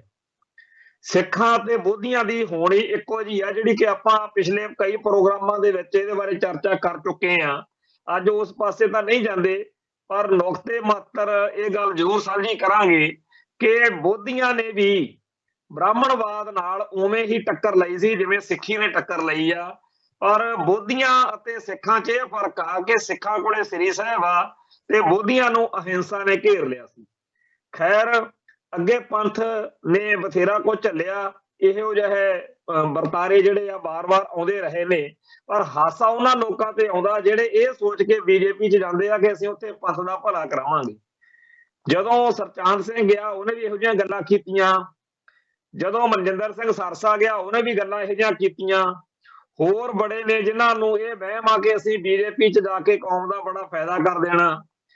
ਇੱਥੋਂ ਤੱਕ ਕਿ ਕੱਲ ਇੱਕ ਸੋਸ਼ਲ ਮੀਡੀਆ ਦੇ ਉੱਤੇ ਸਿੱਖ ਨੌਜਵਾਨ ਦੀ ਵੀਡੀਓ ਚੱਲ ਰਹੀ ਸੀ ਜਿਹਦੇ ਵਿੱਚ ਉਹ ਬੜਾ ਹੁੱਬ-ਹੁੱਬ ਕੇ ਦੱਸ ਰਿਹਾ ਸੀਗਾ ਕਿ ਮੈਂ ਅਕਾਲੀ ਦਲ ਵਿੱਚ ਰਿਹਾ, ਬਾਦਲ ਦਲ ਨਾਲ ਰਿਹਾ, ਪਰ ਮੈਨੂੰ ਹੁਣ ਸਮਝ ਲੱਗ ਗਈ ਆ ਕਿ ਵੱਡੀ ਪਾਰਟੀ 'ਚ ਜਾ ਕੇ ਪੰਜਾਬ ਦਾ ਤੇ ਪੰਥ ਦਾ ਉਹ ਮੁੱਦਿਆਂ ਨੂੰ ਹੱਲ ਕਰਨ ਦੇ ਵਿੱਚ ਮੈਂ ਬੜਾ ਫਾਇਦੇਮੰਦ ਸਾਬਤ ਹੋਊਂਗਾ। ਉਹ ਨੌਜਵਾਨ ਬੱਚਾ ਗੋਲ ਦਮਾਲਾ ਸਜਾਇਆ ਹੋਇਆ ਤੇ ਜਿਹੜਾ ਸਪੋਕਸਮੈਨ ਚੈਨਲ ਆ, ਜਿਹਦੇ ਉੱਤੇ ਸਿੱਖਾਂ ਦਾ ਭਾਰਤੀਕਰਨ ਕਰਨ ਦਾ ਅੱਜ ਕੱਲ੍ਹ ਫਤੂਰ ਚੜਿਆ ਹੋਇਆ, ਕਿਸੇ ਵੇਲੇ ਪੰਥ ਦੇ ਪੈਸੇ ਨਾਲ ਸਪੋਕਸਮੈਨ ਵਧਿਆ ਫੁੱਲਿਆ, ਪਰ ਹੁਣ ਤਾਂ ਇਸ ਰੋਜ਼ਾਨਾ ਸਪੋਕਸਮੈਨ ਜਿਹੜਾ ਟੀਵੀ ਚੈਨਲ ਆ, ਉਹਦੀਆਂ ਕਿਸੇ ਦਿਨ ਬਹਿ ਕੇ ਠੰਡੇ ਮਤੇ ਨਾਲ ਨਾ ਇੱਕ ਦਿਨ ਦੀਆਂ ਜੇ 30 ਉਹਦੀਆਂ ਵੀਡੀਓ ਪੋਸਟਾਂ ਕੀਤੀਆਂ ਹੋਣ ਤਾਂ ਉਹ ਤੇ ਨਜ਼ਰ ਮਾਰ ਲਓ, ਕੋਈ ਇੱਕ ਅੱਧੀ ਵੀ ਨਹੀਂ ਇਹੋ ਜਿਹੀ ਲੱਭਣੀ ਜਿਹੜੀ ਉਹਦੇ ਅਸਲ ਉਸ ਸਰੂਪ ਨਾਲ ਮੇਲ ਖਾਂਦੀ ਹੋਵੇ, ਜਿਹੜਾ ਸਰੂਪ ਮੈਗਜ਼ੀਨ ਵੇਲੇ ਸੀ ਜਾਂ ਬਾਅਦ ਵਿੱਚ ਕੁਝ ਅਰਸਾ ਰਿਹਾ। ਉਦੋਂ ਪੰਥ ਦੀ ਗੱਲ ਸਪੋਕਸਮੈਨ ਕਰਦਾ ਸੀ, ਪਰ ਬਾਅਦ ਵਿੱਚ ਖਿਲਾਰਿਆਂ ਵਾਲਾ ਸਪੋਕਸਮੈਨ ਬਣ ਕੇ ਰਹਿ ਗਿਆ, ਸਿੱਖੀ ਦੀਆਂ ਵਿਵਸਥਾਵਾਂ ਨੂੰ ਵਧਾਉਣ ਵਾਲਾ ਸਪੋਕਸਮੈਨ ਬਣ ਕੇ ਰਹਿ ਗਿਆ। ਹੁਣ ਕਈ ਸੱਜਣ ਗਣਾਉਣ ਬਹਿ ਜਾਂਦੇ ਆ ਕਿ ਜੀ ਤੁਸੀਂ ਉਹਦੇ ਨੁਕਸ ਤਾਂ ਦੱਸ ਦਿੰਦੇ ਹੋ, ਪਰ ਉਹਨੇ ਆਹ ਕੀਤਾ ਸੀ, ਉਹ ਕੀਤਾ ਸੀ। ਭਾਈ ਉਹੋ ਜਿਹੀਆਂ ਗੱਲਾਂ ਤਾਂ ਬਾਦਲ ਦਲ ਵਾਲੇ ਵੀ ਬਥੇਰੀਆਂ ਗਣਾਉਂਦੇ ਆ। ਕਹਿੰਦੇ ਆ ਕਿ ਦਰਬਾਰ ਸਾਹਿਬ ਦੇ ਵਿੱਚ ਕੇਂਦਰੀ ਸਿੱਖ ਅਜਾਇਬ ਘਰ 'ਚ ਸੰਤ ਭਿੰਡਰਾਂ ਵਾਲਿਆਂ ਦੀ ਫੋਟੋ ਬਾਦਲ ਦਲ ਹੀ ਲਵਾ ਗਿਆ, ਹੋਰ ਨਹੀਂ ਸੀ ਕੋਈ ਲਵਾ ਸਕਦਾ। ਕਹਿੰਦੇ ਆ ਕਿ ਜੀ ਜਿਹੜਾ ਦਰਬਾਰ ਸਾਹਿਬ ਦੇ ਵਿੱਚ ਯਾਦਗਾਰ ਬਣੀ ਆ ਜੂਨ 84 ਦੇ ਘੱਲੂ ਘਾਰੇ ਦੀ, ਕਹਿੰਦੇ ਜੀ ਉਹ ਸਫੀਰ ਵਰਗਿਆਂ ਦੇ ਪੈਵੇਂ ਬਣ ਗਈ, ਨਹੀਂ ਕਿਹਨੇ ਬਣ ਦੇਣੀ ਸੀ। ਹੋਰ ਇਹੋ ਜਿਹੀਆਂ ਗੱਲਾਂ ਗਣਾ ਕੇ ਅਹਿਸਾਨ ਕਰਦੇ ਆ ਵੀ ਸੰਗਤਾਂ ਦੇ ਉੱਤੇ ਅਹਿਸਾਨ ਕੀਤਾ ਸੀ, ਪੰਥ ਤੇ ਅਹਿਸਾਨ ਕੀਤਾ ਤੇ ਬਾਦਲ ਦਲ ਵਾਲੇ ਬੜੇ ਵਧੀਆ ਨੇ। ਇਹੋ ਜਿਹੀਆਂ ਗੱਲਾਂ ਕਾਂਗਰਸ ਵਾਲਿਆਂ ਕੋਲੇ ਵੀ ਥੋੜੀਆਂ ਨਹੀਂ ਹੈਗੀਆਂ। ਕੱਲ ਪਰਸੋਂ ਇੱਕ ਬੀਜੇਪੀ ਦੇ ਪੱਖ 'ਚ ਗਣਾਈ ਜਾਂਦਾ ਸੀਗਾ, ਕਹਿੰਦਾ ਜੀ ਕਰਤਾਰਪੁਰ ਵਾਲਾ ਲਾਂਘਾ ਖੋਲਤਾ, ਕਮਾਲ ਹੀ ਕਰਤੀ। ਸੋ ਇਹ ਗੱਲਾਂ, ਇਹ ਕੰਮ ਤਾਂ ਉਹਨਾਂ ਨੂੰ ਕਰਕੇ ਦਿਖਾਉਣੇ ਪੈਂਦੇ ਆ ਤਾਂ ਕਿ ਉਹ ਪੰਥ ਦਾ ਵੱਡਾ ਨੁਕਸਾਨ ਕਰ ਸਕਣ। ਜਿਵੇਂ ਜਿਹੜਾ ਖਾੜਕੂ ਲਹਿਰ ਮੌਕੇ ਕੈਟ ਹੁੰਦਾ ਸੀ ਟਾਊਟ, ਉਹ ਕੀ ਕਰਦਾ ਸੀ, ਖਾੜਕੂ ਸਫਾਂ 'ਚ ਸ਼ਾਮਲ ਹੋ ਕੇ ਪਹਿਲਾਂ ਖੁਦ ਉਹਨਾਂ ਵਾਰਦਾਤਾਂ 'ਚ ਮੋਢੀ ਬਣਦਾ ਸੀ, ਮੋਹਰੀ ਬਣਦਾ ਸੀ, ਵੱਧ ਤੋਂ ਵੱਧ ਉਹ ਵੱਡੀ ਤੋਂ ਵੱਡੀ ਗੱਲ ਕਰਦਾ ਸੀ। ਜੇ ਕਿਤੇ ਵਾਰਦਾਤ ਕਰਨੀ ਹੁੰਦੀ ਸੀ ਤਾਂ ਵੀ ਉਹ ਕਹਿੰਦਾ ਸੀ ਮੈਨੂੰ ਜ਼ਿੰਮੇਵਾਰੀ ਦਿਓ, ਮੈਂ ਚੱਕੂ ਫੱਟੇ। ਉਹਦਾ ਮਤਲਬ ਸਿਰਫ ਇਹ ਹੁੰਦਾ ਸੀਗਾ ਕਿ ਇੱਕ ਵਾਰੀ ਮੇਰਾ ਇਹ ਯਕੀਨ ਕਰ ਲੈਣ, ਇੱਕ ਵਾਰੀ ਮੇਰਾ ਖਾੜਕੂ ਲਹਿਰ ਵੱਲੋਂ ਯਕੀਨ ਹੋ ਜਾਵੇ, ਫੇਰ ਮੈਂ ਇਹਨਾਂ ਨੂੰ ਤਾਰੇ ਦਿਖਾਉਂ। ਸੋ ਜਿਵੇਂ ਕੋਈ ਕੈਟ ਜਿਹੜਾ ਹੈ ਉਹ ਖਾੜਕੂਆਂ ਦਾ ਭਰੋਸਾ ਜਿੱਤਣ ਲਈ ਕੁਛ ਇਹੋ ਜਿਹੇ ਕੰਮ ਜ਼ਰੂਰ ਕਰਦਾ, ਜਿਹ ਤੋਂ ਬਾਅਦ ਵਿੱਚ ਅਸੀਂ ਕਈ ਇਹੋ ਜਿਹੇ ਵਰਤਾਰੇ, ਇਹੋ ਜਿਹੀਆਂ ਸ਼ਖਸੀਅਤਾਂ, ਇਹੋ ਜਿਹੇ ਬੰਦਿਆਂ ਬਾਰੇ ਜਾਣਦੇ ਆ ਜਿਨ੍ਹਾਂ ਬਾਰੇ ਅੱਜ ਤੱਕ ਚਰਚਾ ਚੱਲਦੀ ਰਹਿੰਦੀ ਆ ਕਿ ਉਹ ਠੀਕ ਸੀ ਕਿ ਗਲਤ ਸੀ। ਹੁਣ ਕੈਟ ਨੂੰ ਠੀਕ ਕਿਵੇਂ ਕਿਹਾ ਜਾ ਸਕਦਾ? ਆਪਾਂ ਕੱਲ ਦੇ ਪ੍ਰੋਗਰਾਮ 'ਚ ਅਮਰਤਪਾਲ ਸਿੰਘ ਸੁੱਖੀ ਕੈਟ ਬਾਰੇ ਗੱਲ ਕੀਤੀ ਸੀ, ਜਿਹੜਾ ਡੀਜੀਪੀ ਵਿਰਕ ਦੇ ਸੰਪਰਕ ਵਿੱਚ ਆਉਣ ਤੋਂ ਬਾਅਦ ਵਿੱਚ ਲਹਿਰ ਨਾਲੋਂ ਵੱਧ ਹੋਰਨਾਂ ਪਾਸਿਆਂ ਵੱਲ ਝੁਕ ਗਿਆ। 1991-92 ਦੇ ਵਿੱਚ ਉਹ ਜਿਉਂਦਾ ਫੜਿਆ ਗਿਆ ਕਿਤੇ, ਤੇ ਉਹ ਉਸ ਟਾਈਮ ਆਪਣੀ ਜਾਨ ਬਚਾਉਣ ਦੇ ਲਈ ਉਹਨੇ ਜੋ ਵੀ ਸਮਝੌਤਾ ਕੀਤਾ, ਉਹ ਬਾਅਦ ਵਿੱਚ ਸੁੱਖੀ ਕੈਂਟ ਦੇ ਨਾਂ ਨਾਲ ਮਸ਼ਹੂਰ ਹੋ ਗਿਆ। ਜੇ ਕਿਤੇ ਉਸ ਦਿਨ ਪੁਲਿਸ ਦੇ ਸਾਹਮਣੇ ਝੁਕਣ ਦੀ ਬਜਾਏ ਉਹ ਅੜ ਜਾਂਦਾ ਤਾਂ ਹੋ ਸਕਦਾ ਉਹਦੇ ਉੱਤੇ ਮੁਕੱਦਮਾ ਦਰਜ ਕਰਕੇ ਉਹਨੂੰ ਜੇਲ੍ਹ ਭੇਜ ਦਿੰਦੇ, ਜਾਂ ਉਹਦਾ ਮੁਕਾਬਲਾ ਝੂਠਾ ਜਿਵੇਂ ਹੋਰ ਨਾ ਬਥੇਰਿਆਂ ਦਾ ਬਣਿਆ ਬਣ ਜਾਂਦਾ। ਪਰ ਫਿਰ ਉਹਦੇ ਨਾਂ ਨਾਲ ਸੁੱਖੀ ਕੈਂਟ ਅੱਖਰ ਕਦੇ ਨਹੀਂ ਸੀ ਲੱਗਣਾ, ਫਿਰ ਸ਼ਹੀਦ ਭਾਈ ਹਰਜੀਤ ਸਿੰਘ ਹੀ ਲੱਗਣਾ ਸੀ। ਪਰ ਉਸ ਬੰਦੇ ਨੇ ਆਪਦੀ ਜਿਹੜੀ ਹੈਗੀ ਆ ਜ਼ਿੰਦਗੀ ਉਹ ਪਿਆਰੀ ਕੀਤੀ ਤੇ ਰਿਜ਼ਲਟ ਇਹ ਨਿਕਲਿਆ ਕਿ ਅੱਜ ਅਮਰਤਪਾਲ ਸਿੰਘ ਦੇ ਨਾਂ ਨਾਲ ਸੁੱਖੀ ਕੈਂਟ ਲੱਗਿਆ ਹੋਇਆ। ਸੋ ਇਸੇ ਤਰੀਕੇ ਨਾਲ ਇੱਕ ਨਾਭੇ ਜੇਲ੍ਹ ਵਿੱਚ ਸਾਡੇ ਕੋਲੇ ਵਿਅਕਤੀ ਸੀਗਾ, ਉਹ ਸਾਨੂੰ ਜੇਲ੍ਹ ਵਿੱਚ ਮਿਲਿਆ। ਅਸੀਂ ਉੱਥੇ ਸਰਜੀਤ ਕਾਲੇਕਿਆਂ ਵਾਲੇ ਨੂੰ ਵੀ ਇੱਕ ਉੱਥੇ ਜੇਲ੍ਹ ਦੇ ਵਿੱਚ ਨਾਭੇ ਇੱਕ ਵੱਡਾ ਸਾਰਾ ਪਿੱਪਲ ਸੀ, ਉਹਦੇ ਹੇਠਾਂ ਥੜੇ ਦੇ ਉੱਤੇ ਬੈਠੇ ਨੂੰ ਦੇਖਿਆ ਤੇ ਉਹਨੇ ਕਿਹਾ ਕਿ ਮੈਂ ਵੀ ਖਾੜਕੂ ਰਿਹਾ, ਮੈਂ ਵੀ ਸਿੱਖ ਸੰਘਰਸ਼ ਵਿੱਚ ਰਿਹਾ, ਮੈਂ ਨੇਪਾਲ ਤੋਂ ਆਉਂਦਾ ਸੀ, ਨਾਲ ਬੰਦੇ ਫੜੇ ਗਏ, ਮੇਰੇ ਤੇ ਦੋਸ਼ ਲੱਗ ਗਿਆ, ਮੇਰੇ ਨਾਲ ਕਿਹੜਾ ਘੱਟ ਕੀਤੀ ਆ, ਮੇਰੇ ਤੇ ਇੰਨੇ ਪਰਚੇ ਆ, ਮੈਂ ਵੀ ਜੇਲ੍ਹ 'ਚ ਹੀ ਬੈਠਾ। ਇਸ ਤਰੀਕੇ ਦੀਆਂ ਗੱਲਾਂ ਉਹ ਜਦੋਂ ਕਰ ਰਿਹਾ ਸੀਗਾ ਤੇ ਮੈਂ ਗੁਰਦੁਆਰਾ ਸਾਹਿਬ ਵੱਲੋਂ ਵਾਪਸ ਆਉਂਦਾ ਸੀ, ਮੈਨੂੰ ਉਹਨੇ ਰੋਕ ਕੇ ਕਿਹਾ ਕਿ 6 ਨੰਬਰ ਹਾਤੇ ਵਾਲੇ ਜਿਹੜੇ ਜੁਝਾਰੂ ਸਿੰਘ ਨੇ ਤੁਹਾਡੇ, ਉਹ ਮੇਰੇ ਨਾਲ ਸਹੀ ਵਤੀਰਾ ਨਹੀਂ ਕਰਦੇ। ਤਾਂ ਮੈਂ ਉਹਨੂੰ ਇੱਕੋ ਹੀ ਗੱਲ 'ਚ ਜਵਾਬ ਦਿੱਤਾ ਸੀਗਾ ਕਿ ਭਾਈ ਜਦੋਂ ਡਾਕਟਰ ਸੋਹਣ ਸਿੰਘ ਤੇ ਹੋਰ ਸਾਰੇ ਜਾਣੇ ਫੜੇ ਗਏ, ਤੂੰ ਨਾਲ ਫੜਿਆ ਗਿਆ, ਬਾਕੀ ਸਾਰਿਆਂ ਉੱਤੇ ਜੋ ਕੁਝ ਵਾਪਰਿਆ ਸਾਰਿਆਂ ਦੇ ਸਾਹਮਣੇ ਆ, ਕੁਝ ਮਾਰ ਦਿੱਤੇ, ਕੁਝ ਡਾਕਟਰ ਸਾਹਿਬ ਵਰਗੇ ਫੜ ਕੇ ਜੇਲ੍ਹ 'ਚ ਤਾੜ ਦਿੱਤੇ, ਤੇ ਤੈਨੂੰ ਜਿਹੜਾ ਸੀਗਾ ਉਹ ਐਸ਼ ਕਰਾਈ ਗਈ, ਤੂੰ ਤਾਂ ਆਰਾਮ ਨਾਲ ਘਰੇ ਬੈਠਾ ਸੀਗਾ, ਤੈਨੂੰ ਚੇਤਾ ਨਹੀਂ, ਪਰ ਮੈਂ ਤੈਨੂੰ ਦੱਸ ਦਿੰਦਾ ਹੈਗਾ ਕਿ ਤੈਨੂੰ 2004-5 ਦੇ ਵਿੱਚ ਜਿਹੜਾ ਸੀਗਾ ਜਦੋਂ ਫੜਾਇਆ, ਉਦੋਂ ਸਿੱਖ ਗੱਡੀਆਂ ਭਰ ਕੇ ਗਏ ਸੀ ਪੱਤਰਕਾਰ ਲੈ ਕੇ ਵੀ ਆ ਇੱਕ ਇਹੋ ਜਿਹਾ ਬੰਦਾ ਜਿਹਨੂੰ ਖਾੜਕੂ ਲਹਿਰ ਦਾ ਬੰਦਾ ਹੋਣ ਦੇ ਬਾਵਜੂਦ ਉਹ ਸਰਕਾਰ ਨੇ ਗਨਮੈਨ ਦਿੱਤੇ ਹੋਏ ਨੇ। ਤੈਨੂੰ ਗਨਮੈਨ ਕਾਹਤੋਂ ਦਿੱਤੇ ਹੋਏ ਸੀ? ਤੂੰ ਤਾਂ ਖਾੜਕੂ ਸੀਗਾ। ਫਿਰ ਉਹ ਸੁੰਨ ਜਿਹਾ ਹੋ ਗਿਆ ਸੀ। ਇਸੇ ਤਰੀਕੇ ਨਾਲ ਇੱਕ ਹੋਰ ਕੈਟ ਹੁੰਦਾ ਸੀ, ਉਹ ਵੀ ਕਵੇ ਕਿ ਜੀ ਅਸੀਂ ਪੰਥ ਲਈ, ਕੌਮ ਲਈ ਬੜਾ ਕੁਝ ਕੀਤਾ, ਸਾਡੇ ਭਰਾ ਨੂੰ, ਸਾਡੇ ਪਰਿਵਾਰ ਨੂੰ ਬੜਾ ਕੁਝ ਝੱਲਣਾ ਪਿਆ ਹੈ, ਪਰ ਸਾਡੇ ਨਾਲ 6 ਨੰਬਰ ਹਾਤੇ ਵਾਲੇ ਵਧੀਆ ਵਿਹਾਰ ਨਹੀਂ ਕਰਦੇ। ਉਹਨੂੰ ਵੀ ਇਹੀ ਗੱਲ ਆਖੀ ਸੀ ਕਿ ਸੱਜਣ ਜਿਹੜਾ ਸੀ ਉਹ ਠੱਗੀਆਂ ਮਾਰਦਾ ਸੀ। ਗੁਰੂ ਨਾਨਕ ਪਾਤਸ਼ਾਹ ਨੇ ਉਹਨੂੰ ਸੁਧਾਰ ਦਿੱਤਾ ਸੀ ਤੇ ਉਸ ਸੱਜਣ ਨੇ ਸੱਚਾ ਰਾਹ ਫੜ ਲਿਆ ਸੀ। ਉਹਨੇ ਆਪਦੇ ਜੀਵਨ ਨੂੰ ਸਹੀ ਤੇ ਸਾਰਥਕ ਪਾਸੇ ਲਾ ਲਿਆ ਸੀ। ਕਹਿੰਦਾ ਹਾਂਜੀ। ਤੇ ਮੈਂ ਉਹਨੂੰ ਆਖਿਆ ਬਈ ਤੂੰ ਮੈਨੂੰ ਇੰਨੀ ਗੱਲ ਦੱਸ ਵੀ ਅੱਜ ਤੱਕ ਕਦੇ ਆਪਾਂ ਸੰਤ ਸੱਜਣ ਕਿਹਾ? ਅੱਜ ਤੱਕ ਉਸ ਸੱਜਣ ਨੂੰ ਜਿਹੜਾ ਕਿ ਪਹਿਲੀ ਪਾਤਸ਼ਾਹੀ ਦੇ ਬੋਲਾਂ ਸਦਕਾ ਸੁਧਰਿਆ, ਅੱਜ ਤੱਕ ਉਹਨੂੰ ਸੱਜਣ ਠੱਗ ਕਿਹਾ ਜਾਂਦਾ? ਕਹਿੰਦਾ ਹਾਂਜੀ। ਮੈਂ ਕਿਹਾ ਫਿਰ ਇਵੇਂ ਭਾਈ ਜਿਹੜੇ ਤੇਰੇ ਕਰਮ ਚੰਗੇ ਨੇ, ਜਿਹੜਾ ਕੁਛ ਤੂੰ ਚੰਗਾ ਕੀਤਾ ਹੋਣਾ, ਉਹਦੇ ਨਾਲੋਂ ਵੱਧ ਉਹ ਲੋਕਾਂ ਦੇ ਚੇਤੇ ਆ ਜਿਹੜਾ ਕੁਛ ਤੂੰ ਮਾੜਾ ਕੀਤਾ।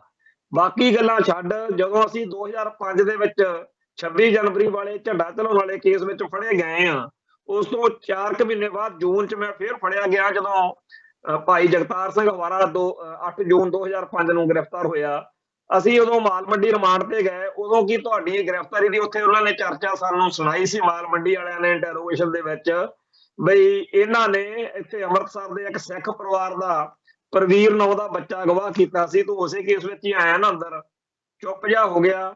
ਸੋ ਜਿਹੜੇ ਵੀ ਕੈਟ, ਗਦਾਰ ਜਾਂ ਮਾੜੇ ਲੋਕ ਹੁੰਦੇ ਆ, ਉਹਨਾਂ ਦੇ ਕੋਲ ਬੜੀਆਂ ਵਧੀਆ ਵਧੀਆ ਗੱਲਾਂ ਹੁੰਦੀਆਂ ਨੇ ਕਿ ਅਸੀਂ ਵੀ ਪੰਥ ਦਾ ਬੜਾ ਭਲਾ ਕੀਤਾ। ਇਵੇਂ ਦੇ ਲੋਕ ਖਾੜਕੂ ਲਹਿਰ ਦੌਰਾਨ ਵੀ ਬੜੇ ਰਹੇ ਨੇ, ਜਿਨ੍ਹਾਂ ਬਾਰੇ ਅੱਜ ਵੀ ਕਈ ਸੱਜਣ ਜਿਹੜੇ ਆ ਵੇਸਣ ਲੱਗ ਜਾਂਦੇ ਆ ਕਿ ਤੁਸੀਂ ਸਕੈਂਟ ਲਾਉਂਦੇ ਹੋ ਜੀ ਕੈਟ ਕਹਿਣ ਨੂੰ, ਪਰ ਉਹਨਾਂ ਨੇ ਆਹ ਕੁਝ ਚੰਗਾ ਵੀ ਕੀਤਾ। ਅਸੀਂ ਇਹ ਕਹਿੰਦੇ ਆ ਕਿ ਅਸੀਂ ਸਰਟੀਫਿਕੇਟ ਦੇਣ ਵਾਲੇ ਕੌਣ ਹੁੰਦੇ ਆ? ਅਗਲੇ ਦੇ ਕਾਰਨਾਮੇ ਆ। ਹੁਣ ਇਵੇਂ ਹੀ ਇਸ ਵੇਲੇ ਬਹੁਤ ਸਾਰੇ ਜਿਹੜੇ ਸੱਜਣ ਨੇ ਉਹ ਜਦੋਂ ਬਾਦਲ ਦਲ 'ਚ ਜਾਂਦੇ ਆ, ਉਦੋਂ ਉੱਥੇ ਬਾਦਲ ਦਲ ਦੇ ਗੁਣ ਗਣਾਉਣ ਲੱਗ ਜਾਂਦੇ ਆ, ਔਗਣ ਨਹੀਂ ਚਤਾਰਦੇ। ਇਵੇਂ ਹੀ ਜਦੋਂ ਕਾਂਗਰਸ ਨਾਲ ਜਾਂਦੇ ਆ, ਉਦੋਂ ਕਾਂਗਰਸ ਦੇ ਪੰਥ ਵਿਰੋਧੀ ਕਾਰਨਾਮੇ ਨਹੀਂ ਗਿਣਦੇ। ਉਦੋਂ ਕਹਿੰਦੇ ਆ ਜੀ ਆਹ ਕੁਛ ਉਹਨਾਂ ਨੇ ਬੜਾ ਵਧੀਆ ਕੀਤਾ। ਦੇਖੋ ਜੀ ਡਾਕਟਰ ਮਨਮੋਹਨ ਸਿੰਘ ਨੂੰ ਤੇ ਗਿਆਨੀ ਜੈਲ ਸਿੰਘ ਨੂੰ ਇਹਨਾਂ ਨੇ ਵੱਡੀਆਂ ਪਦਵੀਆਂ ਦੇ ਦਿੱਤੀਆਂ, ਹੋਰ ਕਿਹਨੇ ਦੇਣੀਆਂ ਸੀ? ਹੁਣ ਅਸੀਂ ਇੱਥੇ ਸੁਬਰਾਮਨਿਆ ਸਵਾਮੀ ਦੀ ਇੱਕ ਇੰਟਰਵਿਊ ਸੁਣੀ ਆ। ਉਹ ਕਹਿੰਦਾ ਇੱਕ ਦਿਨ ਆਊਗਾ ਜਦੋਂ ਸਿੱਖ ਜਿਹੜਾ ਹੈ ਕੋਈ ਨਾ ਕੋਈ ਉਹਨੂੰ RSS ਦਾ ਮੁਖੀ ਬਣਾ ਦੇਣਗੇ। ਉਹ ਬਣਾ ਦੇਣਗੇ ਭਾਈ। ਜਿਵੇਂ ਮਨਮੋਹਨ ਸਿੰਘ ਕਾਂਗਰਸ ਨੂੰ ਸੂਤ ਮਹਿੰਦਾ ਸੀ, ਗਿਆਨੀ ਜੈਲ ਸਿੰਘ ਕਾਂਗਰਸ ਨੂੰ ਸੂਤ ਮਹਿੰਦਾ ਸੀ, ਇਵੇਂ ਦਾ ਕੋਈ ਸਿੱਖ ਲੱਭ ਲੈਣਗੇ। ਜਿਹੋ ਜਿਹਾ ਹਰਜੀਤ ਸਿੰਘ ਆ ਇੱਕ ਲੀਡਰ, ਉਹ BJP ਨੂੰ ਸੂਤ ਮਹਿੰਦਾ ਤੇ ਪੰਜਾਬ ਦੇ ਵਿੱਚ ਸਿੱਖ ਨੂੰ ਸਭ ਤੋਂ ਵੱਧ, ਪੰਥ ਨੂੰ ਸਭ ਤੋਂ ਵੱਧ ਮਾੜਾ ਚੰਗਾ ਬੋਲਦਾ, ਤੇ ਉਹ ਲੁਧਿਆਣੇ ਵਾਲੇ ਗੁਰਸਿਮਰਨ ਸਿੰਘ ਮੰਡ ਤੇ ਹਰਜੀਤ ਸਿੰਘ ਲੁਧਿਆਣਾ ਦੀ ਇੱਕੋ ਜਿਹੀ ਹੈਸੀਅਤ, ਇੱਕੋ ਜਿਹਾ ਵਕਾਰ ਆ। ਉਹੋ ਜਿਹਾ ਕੋਈ ਨਾ ਕੋਈ ਲੱਭ ਲੈਣਗੇ ਜਿਹਨੂੰ RSS ਦਾ ਹੈਡ ਬਣਾ ਦੇਣਗੇ। ਸੋ ਇਹ ਜਿਹੜਾ ਸਾਰਾ ਵਰਤਾਰਾ, ਇਹਦੇ ਉੱਤੇ ਪੰਥ ਨੂੰ ਇੱਕ ਸਪਸ਼ਟਤਾ ਲਿਆਉਣ ਦੀ ਲੋੜ ਆ ਕਿ ਸਾਡੇ ਲਈ ਹਰ ਉਹ ਵਿਅਕਤੀ ਸਤਿਕਾਰਯੋਗ ਆ ਜਿਹੜਾ ਪਹਿਲੇ ਸਾਹ ਤੋਂ ਲੈ ਕੇ ਅੰਤਮ ਸਾਹ ਤੱਕ ਪੰਥ ਨਾਲ ਖੜਦਾ, ਪੰਥ ਨਾਲ ਨਿਭਦਾ। ਤੇ ਉਹ ਹਰ ਉਹ ਸ਼ਖਸ ਜਿਹੜਾ ਡਿਕਡੋਲੇ ਖਾਂਦਾ, ਜਿਹੜਾ ਪੰਥ ਨਾਲ ਗਦਾਰੀ ਕਰਕੇ ਫਿਰ ਕਹਿੰਦਾ ਕਿ ਮੈਂ ਪੰਥਕ ਹਾਂ, ਉਹ ਸ਼ਖਸ ਚਾਹੇ ਜੋ ਮਰਜ਼ੀ ਬਣਿਆ ਫਿਰੇ, ਉਹਦੀ ਚੰਗਿਆਈ, ਉਹਦੀ ਨੇਕੀ, ਉਹਦੀ ਮਿੱਠੀ ਬੋਲੀ, ਕਈ ਇਹ ਬੜਾ ਕਹਿੰਦੇ ਜੀ ਬੋਲੀ ਬੜੀ ਵਧੀਆ ਜੀ, ਉਹ ਕਿਸੇ ਦੇ ਸਿਰ ਨਹੀਂ ਆਉਂਦਾ, ਉਹ ਕਿਸੇ ਨੂੰ ਮਾੜਾ ਚੰਗਾ ਨਹੀਂ ਬੋਲਦਾ। ਭਾਈ ਸਾਨੂੰ ਉਹ ਹਜਮ ਹੋ ਜੂ ਜਿਹੜਾ ਮਾੜੀ ਬੋਲੀ ਵਾਲਾ ਹੋਊ, ਪਰ ਅਸੀਂ ਉਹਨੂੰ ਪ੍ਰਵਾਨ ਨਹੀਂ ਕਰ ਸਕਦੇ ਜਿਹੜਾ ਮਿੱਠੀ ਬੋਲੀ ਬੋਲ ਕੇ ਪੰਥ ਦੀ ਪਿੱਠ ਵਿੱਚ ਛੁਰੀਆਂ ਮਾਰਦਾ ਹੋ। ਸੋ ਇਸ ਵੇਲੇ ਜਿਵੇਂ ਦਮਾਲੇ ਵਾਲਾ ਸਿੰਘ BJP 'ਚ ਸ਼ਾਮਲ ਹੋ ਕੇ ਇਹ ਸੋਚਦਾ ਨੌਜਵਾਨ, ਕੱਲ ਉਹਦੀਆਂ ਗੱਲਾਂ ਸੁਣ ਕੇ ਬੜਾ ਉਹਦੇ ਉੱਤੇ ਆਵੇ ਤਰਸ ਵੀ ਤੈਨੂੰ ਪਤਾ ਹੀ ਨਹੀਂ ਤੂੰ ਕਿਹੜੇ ਖੂਹ 'ਚ ਡਿੱਗਣ ਲੱਗਿਆ।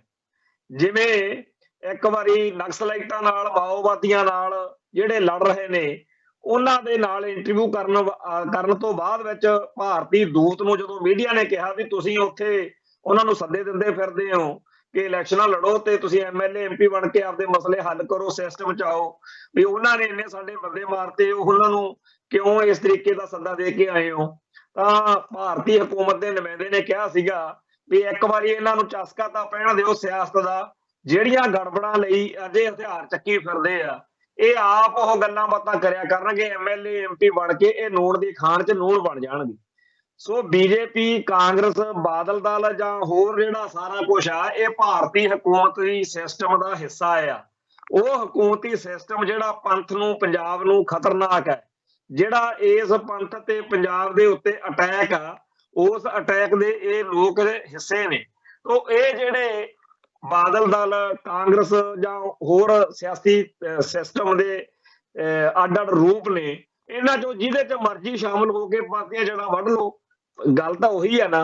ਸੋ ਜਿਹੜਾ ਇਸ ਦੌਰ ਦੇ ਵਿੱਚ ਸਰਚਾਂਦ ਸਿੰਘ ਵਰਗੇ ਜਾਂ ਉਸ ਨੌਜਵਾਨ ਵਰਗੇ ਜਾਂ ਮਨਜਿੰਦਰ ਸਿੰਘ ਸਾਸੇ ਵਰਗੇ BJP 'ਚ ਜਾ ਕੇ ਸਮਝਦੇ ਆ ਵੀ ਅਸੀਂ ਬੜਾ ਕੁਝ ਖੱਟ ਲਿਆ ਜੀ, ਅਸੀਂ ਪੰਥ ਦਾ ਭਲਾ ਕਰਾਵਾਂਗੇ, ਇਹ ਭਲਾ ਪਤਾ ਨਹੀਂ ਕਰਾਉਣਗੇ ਕਿ ਨਹੀਂ, ਪਰ ਜਿਹੋ ਜਿਹਾ ਭਲਾ ਗਿਆਨੀ ਜੈਲ ਸਿੰਘ ਨੇ ਪੰਥ ਦਾ ਕਰਤਾ, ਡਾਕਟਰ ਮਨਮੋਹਨ ਸਿੰਘ ਨੇ ਕਰਤਾ, ਉਹੋ ਜਿਹਾ ਭਲਾ ਇਹ ਕਰ ਦੇਣਗੇ। ਤੇ ਬਾਦਲ ਦਲ ਦੇ ਵਿੱਚ ਅੱਜ ਕੱਲ੍ਹ ਦਾ ਹਾਲ ਹੀ ਹੋਰ ਆ।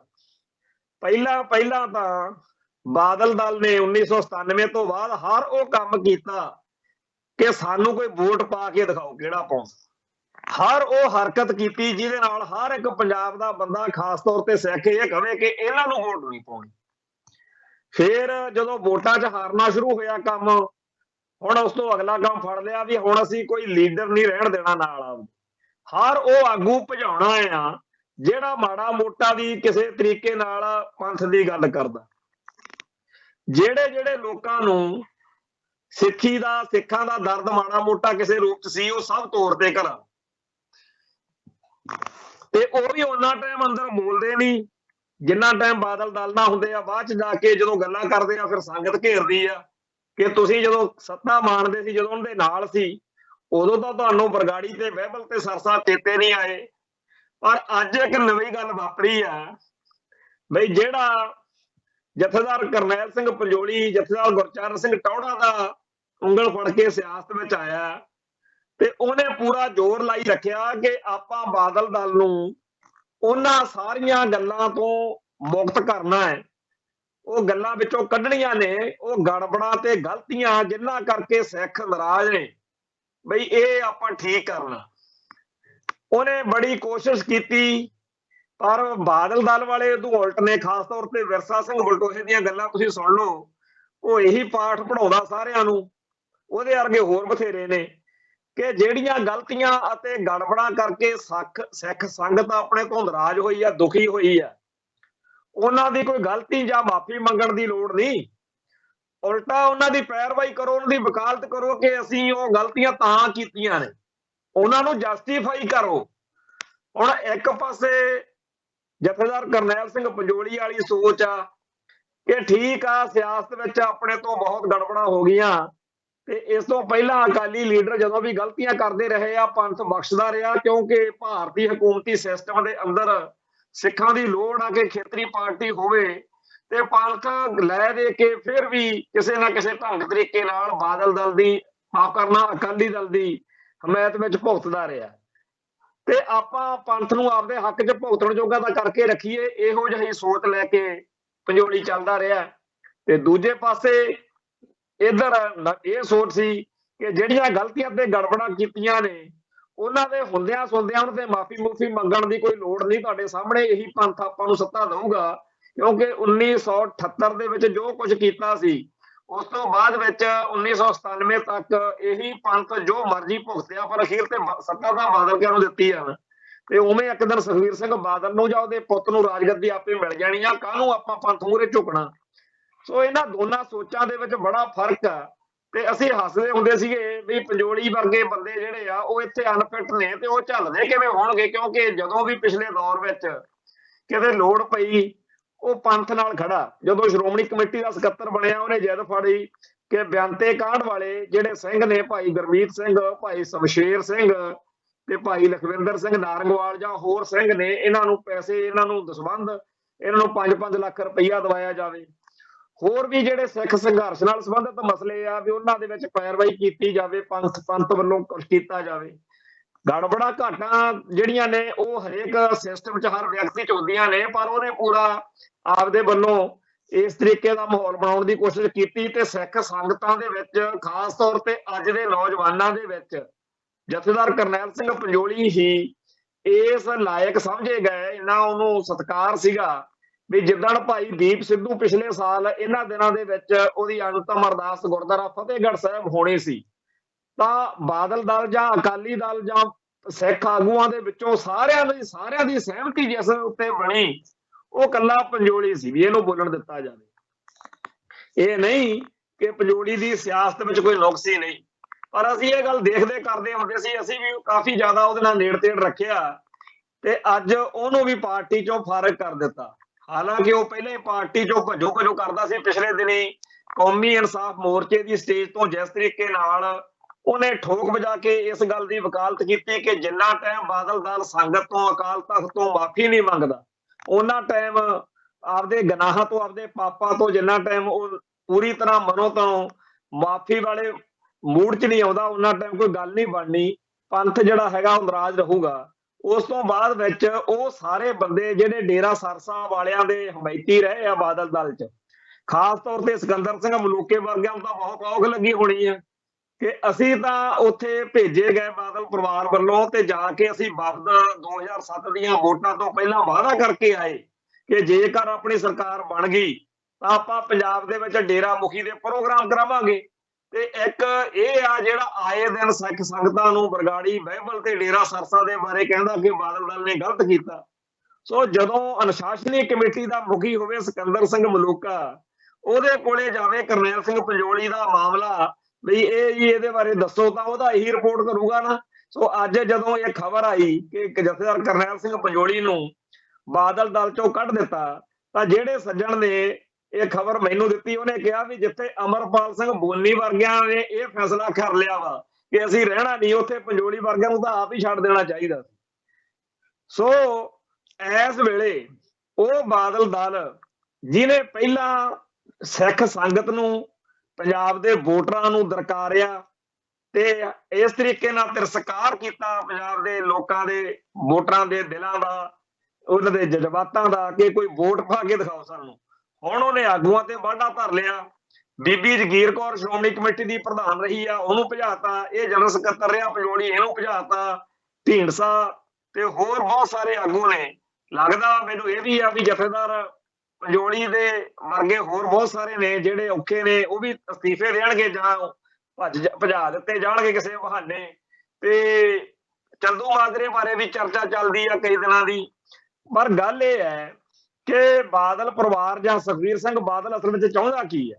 ਜਿੱਥੋਂ ਤੱਕ ਮੇਰਾ ਦਿਲ ਦਿਮਾਗ ਕਹਿੰਦਾ ਹੈ ਬਈ ਪੰਜੋਲੀ ਵਰਗੇ ਜਾਂ ਢੀਂਡਸੇ ਵਰਗੇ ਜਾਂ ਹੋਰ ਬਹੁਤ ਸਾਰੇ ਲੋਕਾਂ ਨੂੰ ਭਜਾਉਣ ਦਾ ਬਾਦਲ ਦਲ ਨੂੰ ਇਹ ਫੈਸਲਾ ਕੀਤਾ ਲੱਗਦਾ ਹੈ ਵੀ ਉਹਨਾਂ ਨੇ ਸੁਖਬੀਰ ਸਿੰਘ ਬਾਦਲ ਨੂੰ ਨਵੀਂ ਟੀਮ ਘੜਨ ਦਾ ਮੌਕਾ ਦੇਣਾ ਹੋਊਗਾ ਕਿ ਇਹ ਲੋਕ ਐਵੇਂ ਤੰਗ ਕਰਨਗੇ ਨਿੱਤ ਤੈਨੂੰ ਪੰਥ ਦੀ ਗੱਲ ਛੇੜ ਕੇ ਜਾਂ ਕੋਈ ਪੁਰਾਣੇ ਮਸਲਿਆਂ ਦੇ ਉੱਤੇ। ਵੱਡੇ ਬਾਦਲ ਨੇ ਇਹੀ ਸਲਾਹ ਦਿੱਤੀ ਹੋਣੀ ਆ ਵੀ ਤੂੰ ਚੁੱਪ ਕਰਕੇ ਹੌਲੀ ਹੌਲੀ ਇਹ ਸਾਰੇ ਜੇ ਜਾਂਦੇ ਆ ਤਾਂ ਜਾਣਦੇ, ਤੂੰ ਉਹੀ ਰੱਖ ਜਿਹੜੇ ਤੇਰੀ ਬੋਲੀ ਬੋਲਣ, ਜਿਹੜੇ ਹਰ ਵੇਲੇ ਸੁਖਬੀਰ ਸਿੰਘ ਤੈਨੂੰ ਜਾਇਜ਼ ਦੱਸਣ, ਜਿਹੜੇ ਹਰ ਗੱਲ ਵਿੱਚ ਤੇਰੇ ਦਿਲ ਦਿਮਾਗ 'ਚ ਜੋ ਕੁਛ ਆਉਂਦਾ ਉਹਨੂੰ ਪੰਥ ਦਾ ਹੁਕਮ ਦੱਸੀ ਫਿਰਨ। ਤੋ ਇਸ ਤਰੀਕੇ ਨਾਲ ਸਾਨੂੰ ਤਾਂ ਉਹਨਾਂ ਬੰਦਿਆਂ ਦੀ ਕੋਈ ਲੋੜ ਹੀ ਨਹੀਂ ਹੈਗੀ ਭਾਈ ਜਿਹੜੇ ਕਹਿੰਦੇ ਵੀ ਪੰਥ ਦੀ ਗੱਲ ਕਰਦੇ। ਸੋ ਸਰਦਾਰ ਸੁਖਬੀਰ ਸਿੰਘ ਬਾਦਲ ਸਾਰੇ ਪੰਜਾਬ ਦੇ ਵਿੱਚੋਂ ਉਹਨਾਂ ਨੌਜਵਾਨਾਂ ਨੂੰ ਜਿਨ੍ਹਾਂ ਦੇ ਘਰਾਂ ਦੇ ਕੋਲੇ ਚਾਰ ਪੈਸੇ ਆ, ਮੁੰਡੇ ਜਿਹੜੇ ਆ ਉਹਨਾਂ ਦੇ ਘਰ ਦੇ ਮੈਂਬਰ ਬਾਹਰਲੇ ਮੁਲਕਾਂ 'ਚ ਗਏ ਹੋਏ ਨੇ, ਇੱਥੇ ਟਰੈਕਟਰ ਗੱਡੀਆਂ ਕੋਠੀਆਂ ਰੱਖੀਆਂ ਹੋਈਆਂ ਨੇ, ਜਾਂ ਜਿਵੇਂ ਇੱਕ ਰੋਹਣੋਂ ਵਾਲਾ ਸਰਪੰਚ ਫੜਿਆ ਸੀਗਾ ਚਿੱਟੇ ਚੁੱਟੇ ਵੇਚ ਕੇ ਕਮਾਈਆਂ ਕੀਤੀਆਂ ਹੋਈਆਂ ਨੇ। ਸੋ ਇਸ ਤਰ੍ਹਾਂ ਦੇ ਅਮੀਰ ਲੋਕ, ਮੂੰਹ ਸਿਰ ਮੁੰਨੀ ਫਿਰਦੇ ਨਸ਼ੇੜੀ, ਇਸ ਤਰ੍ਹਾਂ ਦੇ ਸਾਰੇ ਬੰਦੇ ਇਕੱਠੇ ਕਰਕੇ ਆਉਣ ਵਾਲੇ ਸਮੇਂ ਦੇ ਵਿੱਚ ਸ਼੍ਰੋਮਣੀ ਅਕਾਲੀ ਦਲ ਬਾਦਲ ਇਹੋ ਜਿਹਾ ਬਣਾਉਣ ਨੂੰ ਫਿਰਦੇ ਆ ਜਿਹੜਾ ਸਰਦਾਰ ਸੁਖਬੀਰ ਸਿੰਘ ਬਾਦਲ ਦੀ ਜੈ ਜੈਕਾਰ ਕਰੇ। ਸਰਦਾਰ ਕਪੂਰ ਸਿੰਘ ਕਹਿੰਦੇ ਹੁੰਦੇ ਸੀਗੇ ਬਈ ਭੇਡਾਂ ਬੱਕਰੀਆਂ ਦੇ ਇੱਜੜ ਜਿਹੜੇ ਆ ਜਦੋਂ ਉਹ ਬੁੱਚੜਖਾਨੇ ਕੋਲ ਚਲੇ ਜਾਂਦੇ ਆ ਤਾਂ ਉਹਨਾਂ ਨੂੰ ਪਤਾ ਲੱਗ ਜਾਂਦਾ ਤੇ ਉਹ ਛਾਲਾਂ ਮਾਰ ਕੇ ਬਚਣ ਦੀ ਭੱਜਣ ਦੀ ਕੋਸ਼ਿਸ਼ ਕਰਦੇ ਆ ਵੀ ਸਾਨੂੰ ਵੱਢਣਗੇ। ਕਹਿੰਦੇ ਵੀ ਸਿੱਖ ਜਿਹੜੇ ਆ ਉਹਨਾਂ ਲੀਡਰਾਂ ਮਗਰ ਜੈ ਜੈਕਾਰ ਕਰਦੇ ਜਾ ਰਹੇ ਆ ਜਿਹੜੇ ਇਹਨਾਂ ਨੂੰ ਬੁੱਚੜਖਾਨੇ ਵਾਂਗੂ ਵੱਢਣ ਲਈ ਲੈ ਕੇ ਜਾ ਰਹੇ ਆ, ਖੂਹ ਸਿੱਟਣ ਲਈ ਲੈ ਕੇ ਜਾ ਰਹੇ ਆ। ਸਰਦਾਰ ਜੀ ਦੇ ਉਹ ਬੋਲ ਉਹਨਾਂ ਦਿਨਾਂ 'ਚ ਤਾਂ ਸੱਚੇ ਹੋਣਗੇ, ਪਰ ਇਹਨਾਂ ਦਿਨਾਂ ਦੇ ਵਿੱਚ ਸਿੱਖ ਸੰਗਤ ਦੇ ਅੰਦਰ ਬੜੀ ਭਾਰੀ ਜਾਗਰਤੀ ਆਈ ਹੋਈ ਆ। ਹੁਣ ਤਾਂ ਬਾਦਲ ਦਲ ਜਾਂ ਕਾਂਗਰਸ ਜਾਂ ਭਾਜਪਾ ਜਾਂ ਹੋਰਨਾਂ 'ਚ ਉਹੀ ਜਾਂਦੇ ਆਉਂਦੇ ਆ ਜਿਨ੍ਹਾਂ ਨੂੰ ਪੂਰੀ ਸਮਝ ਵਾ ਕਿ ਆਪਾਂ ਤਾਂ ਨਜ਼ਾਰੇ ਲੈਣੇ ਆ, ਸਿਆਸਤ ਕਰਨੀ ਆ, ਕੋਈ ਪੰਥ ਦਾ ਪੰਜਾਬ ਦਾ ਕੋਈ ਫਿਕਰ ਨਹੀਂ। ਏਜੰਡਿਆਂ ਦੀ, ਵਿਚਾਰਧਾਰਾਵਾਂ ਦੀ, ਨੁਕਤਿਆਂ ਦੀ ਰਾਜਨੀਤੀ ਕਦੋਂ ਦੀ ਮਰ ਮੁੱਕ ਗਈ ਹੈ। ਚਾਹੇ ਉਹ ਕੋਈ ਵੀ ਧਿਰ ਹੋਵੇ, ਉਹਨਾਂ ਸਾਰਿਆਂ ਦਾ ਹੀ ਬੁਰਾ ਹਾਲ ਆ। ਪਰ ਸਾਡੇ ਲਈ ਇਹ ਗੱਲ ਬੜੀ ਪੰਜਾਬ ਲਈ ਜਾਂ ਪੰਥ ਲਈ ਖਤਰਨਾਕ ਆ, ਕਿਉਂਕਿ ਪੰਥਕ ਤੌਰ ਦੇ ਉੱਤੇ ਸਾਡੀਆਂ ਸਿੱਖ ਸੰਸਥਾਵਾਂ ਨੂੰ ਇਸ ਗੱਲ ਦਾ ਸ਼ਿਕਾਰ ਹੋਣਾ ਪੈ ਰਿਹਾ। ਇੱਕ ਵੇਲਾ ਉਹ ਸੀ ਜਦੋਂ ਕਿਸੇ ਨੂੰ ਸ਼੍ਰੋਮਣੀ ਅਕਾਲੀ ਦਲ ਦੇ ਆਗੂ ਸਤਿਕਾਰਦੇ ਸੀ, ਸਨਮਾਨਿਤ ਕਰਦੇ ਸੀ, ਤਾਂ ਸਮੁੱਚਾ ਖਾਲਸਾ ਪੰਥ ਉਸ ਗੱਲ ਦਾ ਫਖਰ ਕਰਦਾ ਸੀ। ਉਹਦੇ ਪਰਿਵਾਰਕ ਮੈਂਬਰ, ਉਹਦੇ ਰਿਸ਼ਤੇਦਾਰ, ਉਹਦੇ ਆਉਣ ਵਾਲੀਆਂ ਨਸਲਾਂ ਪੁਸ਼ਤਾਂ ਨੂੰ ਮਾਣ ਹੁੰਦਾ ਸੀ ਕਿ ਸਾਨੂੰ ਸ਼੍ਰੋਮਣੀ ਅਕਾਲੀ ਦਲ ਨੇ ਸਨਮਾਨਿਤ ਕੀਤਾ। ਜੇ ਕਿਸੇ ਨੂੰ ਸ਼੍ਰੋਮਣੀ ਗੁਰਦੁਆਰਾ ਪ੍ਰਬੰਧਕ ਕਮੇਟੀ ਸਨਮਾਨਿਤ ਕਰ ਦੇਵੇ ਫਿਰ ਤਾਂ ਹੋਰ ਵੀ ਵੱਡੀ ਗੱਲ ਹੁੰਦੀ ਸੀ, ਤੇ ਜੇ ਕਿਸੇ ਨੂੰ ਅਕਾਲ ਤਖਤ ਸਾਹਿਬ ਤੋਂ ਸਤਿਕਾਰ ਮਿਲ ਜਾਵੇ ਫਿਰ ਤਾਂ ਕਿਆ ਹੀ ਬਾਤਾਂ। ਪਰ ਅੱਜ ਦੇ ਸਮੇਂ ਦੇ ਵਿੱਚ ਹਾਲਾਤ ਇੰਨੇ ਮਾੜੇ ਹੋ ਗਏ ਆ, ਬਾਦਲ ਪਰਿਵਾਰ ਕਰਕੇ ਇਹੋ ਜਿਹਾ ਮਾਹੌਲ ਬਣ ਗਿਆ ਕਿ ਜੇ ਕਿਸੇ ਨੂੰ ਅਕਾਲ ਤਖਤ ਸਾਹਿਬ ਤੋਂ, ਸ਼੍ਰੋਮਣੀ ਕਮੇਟੀ ਤੋਂ ਜਾਂ ਅਕਾਲੀ ਦਲ ਤੋਂ ਸਨਮਾਨ ਮਿਲੇ ਤਾਂ ਲੋਕਾਂ ਦੇ ਵਿੱਚ ਉਸ ਵਿਅਕਤੀ ਦੇ ਉਲਟ ਚਰਚਾ ਛਿੜਦੀ ਆ ਵੀ ਲੈ ਹੁਣ ਇਹ ਵੀ ਬਾਦਲ ਦਲ ਦੀ ਬੋਲੀ ਬੋਲਿਆ ਕਰੂ। ਪਿਛਲੇ ਦਿਨਾਂ ਦੇ ਵਿੱਚ ਭਾਈ ਗੁਰਦੀਪ ਸਿੰਘ ਖਹਿੜਾ ਜਿਹੜੇ ਕਰਨਾਟਕਾ ਜੇਲ੍ਹ 'ਚ ਲੰਮਾ ਅਰਸਾ ਰਹੇ ਨੇ, ਜਿਨ੍ਹਾਂ ਦੀ 20-25 ਸਾਲ ਤੋਂ ਵੱਧ ਕੈਦ ਬਣ ਚੁੱਕੀ ਹੈ, ਪੰਜਾਬ ਲਿਆਂਦੇ ਹੋਏ ਨੇ, ਇੱਥੇ ਉਹ ਪੈਰੋਲ ਤੇ ਆਏ। ਉਹਨਾਂ ਦੇ ਕੁਝ ਵਿਚਾਰਾਂ ਕਰਕੇ ਲੋਕਾਂ 'ਚ ਪਹਿਲਾਂ ਹੀ ਨਾਬਾਚਕ ਜਿਹਾ ਮਾਹੌਲ ਬਣਿਆ ਹੋਇਆ ਸੀ। ਹਾਲਾਂਕਿ ਅਸੀਂ ਇਸ ਵਿਚਾਰ ਦੇ ਹਾਮੀ ਨਹੀਂ ਹਾਂ, ਪਰ ਉਹਨਾਂ ਨੂੰ ਜਦੋਂ ਹੁਣ ਸ਼੍ਰੋਮਣੀ ਕਮੇਟੀ ਦੇ ਪ੍ਰਧਾਨ ਧਾਮੀ ਨੇ ਮਾਨ ਸਨਮਾਨ ਦਿੱਤਾ, ਜਥੇਦਾਰ ਵਿਰਸਾ ਸਿੰਘ ਬਲਟੋਹਾ ਵੀ ਮੇਲ ਮਿਲਾਪ ਕਰਕੇ ਆਏ, ਤਾਂ ਲੋਕਾਂ ਨੇ ਮੁਸਕੜੀਆਂ ਹੱਸ ਕੇ ਕਿਹਾ ਵੀ ਸਾਨੂੰ ਤਾਂ ਹੁਣ ਪਤਾ ਲੱਗਿਆ ਕਿ ਭਾਈ ਗੁਰਦੀਪ ਸਿੰਘ ਖਹਿੜਾ ਜਿਹੜੇ ਆ ਉਹ ਕਿਉਂ ਕੌਮੀ ਇਨਸਾਫ ਮੋਰਚੇ ਦੇ ਬਾਰੇ ਨਾਬਾਚਕ ਵਿਚਾਰ ਜਿਹੜੇ ਸੀ ਦੇ ਰਹੇ ਸੀ। ਖੈਰ, ਅਸੀਂ ਇਸ ਵਰਤਾਰੇ ਉੱਤੇ ਬੜਾ ਮਾਨਸਿਕ ਤੌਰ ਤੇ ਦੁਖੀ ਆ। ਜੇ ਕਿਤੇ ਭਾਈ ਗੁਰਦੀਪ ਸਿੰਘ ਖਹਿੜੇ ਦਾ ਸ਼੍ਰੋਮਣੀ ਕਮੇਟੀ ਦੇ ਪ੍ਰਧਾਨ ਵੱਲੋਂ ਹੋਵੇ ਸਨਮਾਨ ਤੇ ਸਿੱਖ ਸੰਗਤਾਂ ਖੁਸ਼ੀ ਮਨਾਉਣ ਫਿਰ ਤਾਂ ਬਾਤ ਆ, ਫਿਰ ਤਾਂ ਗੱਲ ਆ। ਜੇ ਇਸੇ ਤਰੀਕੇ ਨਾਲ ਕਿਸੇ ਸਿੱਖ ਦਾ ਅਕਾਲ ਤਖਤ ਸਾਹਿਬ ਵੱਲੋਂ, ਇੱਥੋਂ ਤੱਕ ਕਿ ਅਕਾਲੀ ਦਲ ਵੱਲੋਂ ਵੀ ਸਨਮਾਨ ਹੋਵੇ ਤੇ ਖਾਲਸਾ ਪੰਥ ਖੁਸ਼ੀਆਂ ਮਨਾਵੇ ਫਿਰ ਤਾਂ ਗੱਲ ਆ। ਪਰ ਅੱਜ ਮਾਹੌਲ ਬਾਦਲ ਪਰਿਵਾਰ ਕਰਕੇ ਇਹੋ ਜਿਹਾ ਬਣਿਆ ਹੋਇਆ ਕਿ ਜਦੋਂ ਜਥੇਦਾਰ ਸਰਦਾਰ ਗਜਿੰਦਰ ਸਿੰਘ ਜੀ ਦਲ ਖਾਲਸਾ ਵਾਲੇ, ਉਹਨਾਂ ਨੂੰ ਜਾਂ ਹੋਰ ਇਹੋ ਜਿਹੀਆਂ ਸ਼ਖਸੀਅਤਾਂ ਨੂੰ ਅਕਾਲ ਤਖਤ ਸਾਹਿਬ ਤੋਂ ਸਨਮਾਨ ਕਰਨ ਦੇ ਚਰਚੇ ਛਿੜਦੇ ਆ, ਤਾਂ ਉਦੋਂ ਵੀ ਲੋਕ ਬੁਰਾ ਮਨਾਉਂਦੇ ਆ ਕਿ ਇਹ ਤਾਂ ਬਾਦਲ ਦਲ ਦੇ ਨਾਲ ਕੋਈ ਸੈਟਿੰਗ ਹੋ ਗਈ ਲੱਗਦੀ। ਇਹ ਜਿਹੜਾ ਮਾਹੌਲ ਬਣਿਆ ਹੋਇਆ ਇਹ ਬਹੁਤ ਹੀ ਜ਼ਿਆਦਾ ਖਤਰਨਾਕ ਹੈ। ਸੋ ਜਿਹੜਾ ਬਾਦਲ ਪਰਿਵਾਰ ਨੇ ਅਸਲ ਵਿੱਚ ਨੁਕਸਾਨ ਕੀਤਾ ਹੈ ਉਹ ਇੱਥੇ ਆ ਸੱਟ ਵੱਜੀ ਆ ਕਿ ਅੱਜ ਸਿੱਖ ਸੰਗਤ ਦੇ ਵਿੱਚ ਜੇ ਕਿਸੇ ਨੂੰ ਅਕਾਲ ਤਖਤ ਸਾਹਿਬ, ਸ਼੍ਰੋਮਣੀ ਕਮੇਟੀ ਜਾਂ ਅਕਾਲੀ ਦਲ ਵੱਲੋਂ ਮਾਣ ਸਨਮਾਨ ਮਿਲਦਾ ਤਾਂ ਇਹੀ ਮੰਨਿਆ ਜਾਂਦਾ ਕਿ ਹੁਣ ਇਹ ਬਾਦਲਾਂ ਦੀ ਬੋਲੀ ਬੋਲੂਗਾ। ਇਹ ਬੜੀ ਮਾੜੀ ਗੱਲ ਵਾ। ਤੇ ਇਹ ਵੀ ਗੱਲ ਸੱਚੀ ਆ ਕਿ ਜਦੋਂ ਕਿਸੇ ਨੂੰ ਦਸਵੰਧ ਜਾਂ 4 ਪੈਸੇ ਦਿੰਦੇ ਆ ਸ਼੍ਰੋਮਣੀ ਕਮੇਟੀ ਵਾਲੇ, ਤਾਂ ਇਹ ਵੀ ਚਾਹੁੰਦੇ ਆ ਕਿ ਹੁਣ ਇਹ ਬਾਦਲ ਦਲ ਦੇ ਪਿੱਠੂ ਬਣ ਕੇ ਜਿਹੜੇ ਹੈਗੇ ਆ ਚੱਲਣ। ਤੇ ਅਗਲੀ ਗੱਲ ਇਹ ਕਿ ਜਦੋਂ ਭਾਈ ਗੁਰਦੀਪ ਸਿੰਘ ਖਹਿੜੇ ਨੇ ਕੌਮੀ ਇਨਸਾਫ ਮੋਰਚੇ ਦੇ ਖਿਲਾਫ ਬੋਲਿਆ ਤਾਂ ਇਹ ਵੀ ਅਸੀਂ ਮਹਿਸੂਸ ਕੀਤਾ ਕਿ ਬਹੁਤ ਸਾਰੇ ਬੰਦੇ ਇਹੋ ਜਿਹੇ ਹੋਰ ਨੇ ਸਿੱਖ ਸਭਾ ਦੇ ਵਿੱਚ ਜਿਨ੍ਹਾਂ ਨੂੰ ਜੇ ਬਾਦਲ ਦਲ ਵਾਲੇ ਚਾਹਣ, ਜਿਨ੍ਹਾਂ ਨੂੰ ਸ਼੍ਰੋਮਣੀ ਕਮੇਟੀ ਰਾਹੀਂ ਨਵਾਜਦੇ ਆ, ਉਹਨਾਂ ਨੂੰ ਜੇ ਬਾਦਲ ਦਲ ਵਾਲੇ ਚਾਹਣ ਤਾਂ ਚੁੱਪ ਕਰਾ ਸਕਦੇ, ਪਰ ਉਹਨਾਂ ਨੂੰ ਸਗਾਂ ਤੇ ਜਿਵੇਂ ਸ਼ਸ਼ਕੇਰਿਆ ਜਾਂਦਾ ਵੀ ਕੌਮੀ ਇਨਸਾਫ ਮੋਰਚੇ ਦੇ ਖਿਲਾਫ ਬੋਲੋ। ਇੱਕ ਪਾਸੇ ਕੌਮੀ ਇਨਸਾਫ ਮੋਰਚੇ ਦੇ ਖਿਲਾਫ ਉਹ ਆਗੂ ਨਾਬਾਚਕ ਵਿਚਾਰ ਅਪਣਾ ਰਹੇ ਨੇ ਜਿਨ੍ਹਾਂ ਦੀ ਰਿਹਾਈ ਲਈ ਮੋਰਚੇ ਲੱਗੇ, ਦੂਜੇ ਪਾਸੇ ਬਾਦਲ ਦਲ ਵੱਲੋਂ ਖੁਰਾਫਾਤਾਂ ਚੱਲੀਆਂ ਜਾ ਰਹੀਆਂ ਨੇ, ਤੀਜੇ ਪਾਸੇ ਕਾਂਗਰਸ, ਭਾਜਪਾ ਤੇ ਹੋਰਨਾਂ ਸਭ ਦਾ ਵੀ ਆਪਾਂ ਨੂੰ ਪਤਾ ਹੀ ਆ। ਇੱਥੋਂ ਵੀ ਇਹ ਵੀ ਗੱਲਾਂ ਉਡਾਈਆਂ ਜਾ ਰਹੀਆਂ ਨੇ ਕਿ ਜੀ ਇਹ ਤਾਂ ਬੀਜੇਪੀ ਦੇ ਲਾਲਪੁਰੇ ਦੇ ਕਹਿਣ ਤੇ ਮੋਰਚਾ ਲਾਇਆ ਹੋਇਆ, ਅਗਲੇ ਪਾਸੇ ਇਹ ਵੀ ਗੱਲ ਦਿਖ ਰਹੀ ਆ ਕਿ ਬਖਤਰਬੰਦ ਗੱਡੀਆਂ ਲੱਗੀਆਂ ਨੇ, ਉੱਥੇ ਸੀਸੀਟੀਵੀ ਕੈਮਰੇ ਲਾ ਦਿੱਤੇ ਆ ਤੇ ਕੌਮੀ ਇਨਸਾਫ ਮੋਰਚੇ ਦੇ ਖਿਲਾਫ ਸਖਤ ਸ਼ਿਕੰਜਾ ਜਿਹੜਾ ਹੈ ਉਹ ਕੱਸਿਆ ਜਾ ਰਿਹਾ। ਖੈਰ, ਅਸੀਂ ਆਪਣੇ ਵੱਲੋਂ ਇਹੀ ਗੱਲ ਕਹਿ ਸਕਦੇ ਹਾਂ ਕਿ ਜਿੰਨਾ ਵੱਧ ਜ਼ੁਲਮ ਜ਼ਬਰ ਹੁਣ ਤੱਕ ਸਿੱਖ ਕੌਮ ਤੇ ਹੋਇਆ, ਓਨਾ ਹੀ ਸਖਤੀ ਨਾਲ ਸਿੱਖ ਕੌਮ ਨੇ ਠੋਕ ਵਜਾ ਕੇ ਆਪਦੇ ਅਕੀਦੇ ਉੱਤੇ ਪਹਿਰਾ ਦਿੱਤਾ।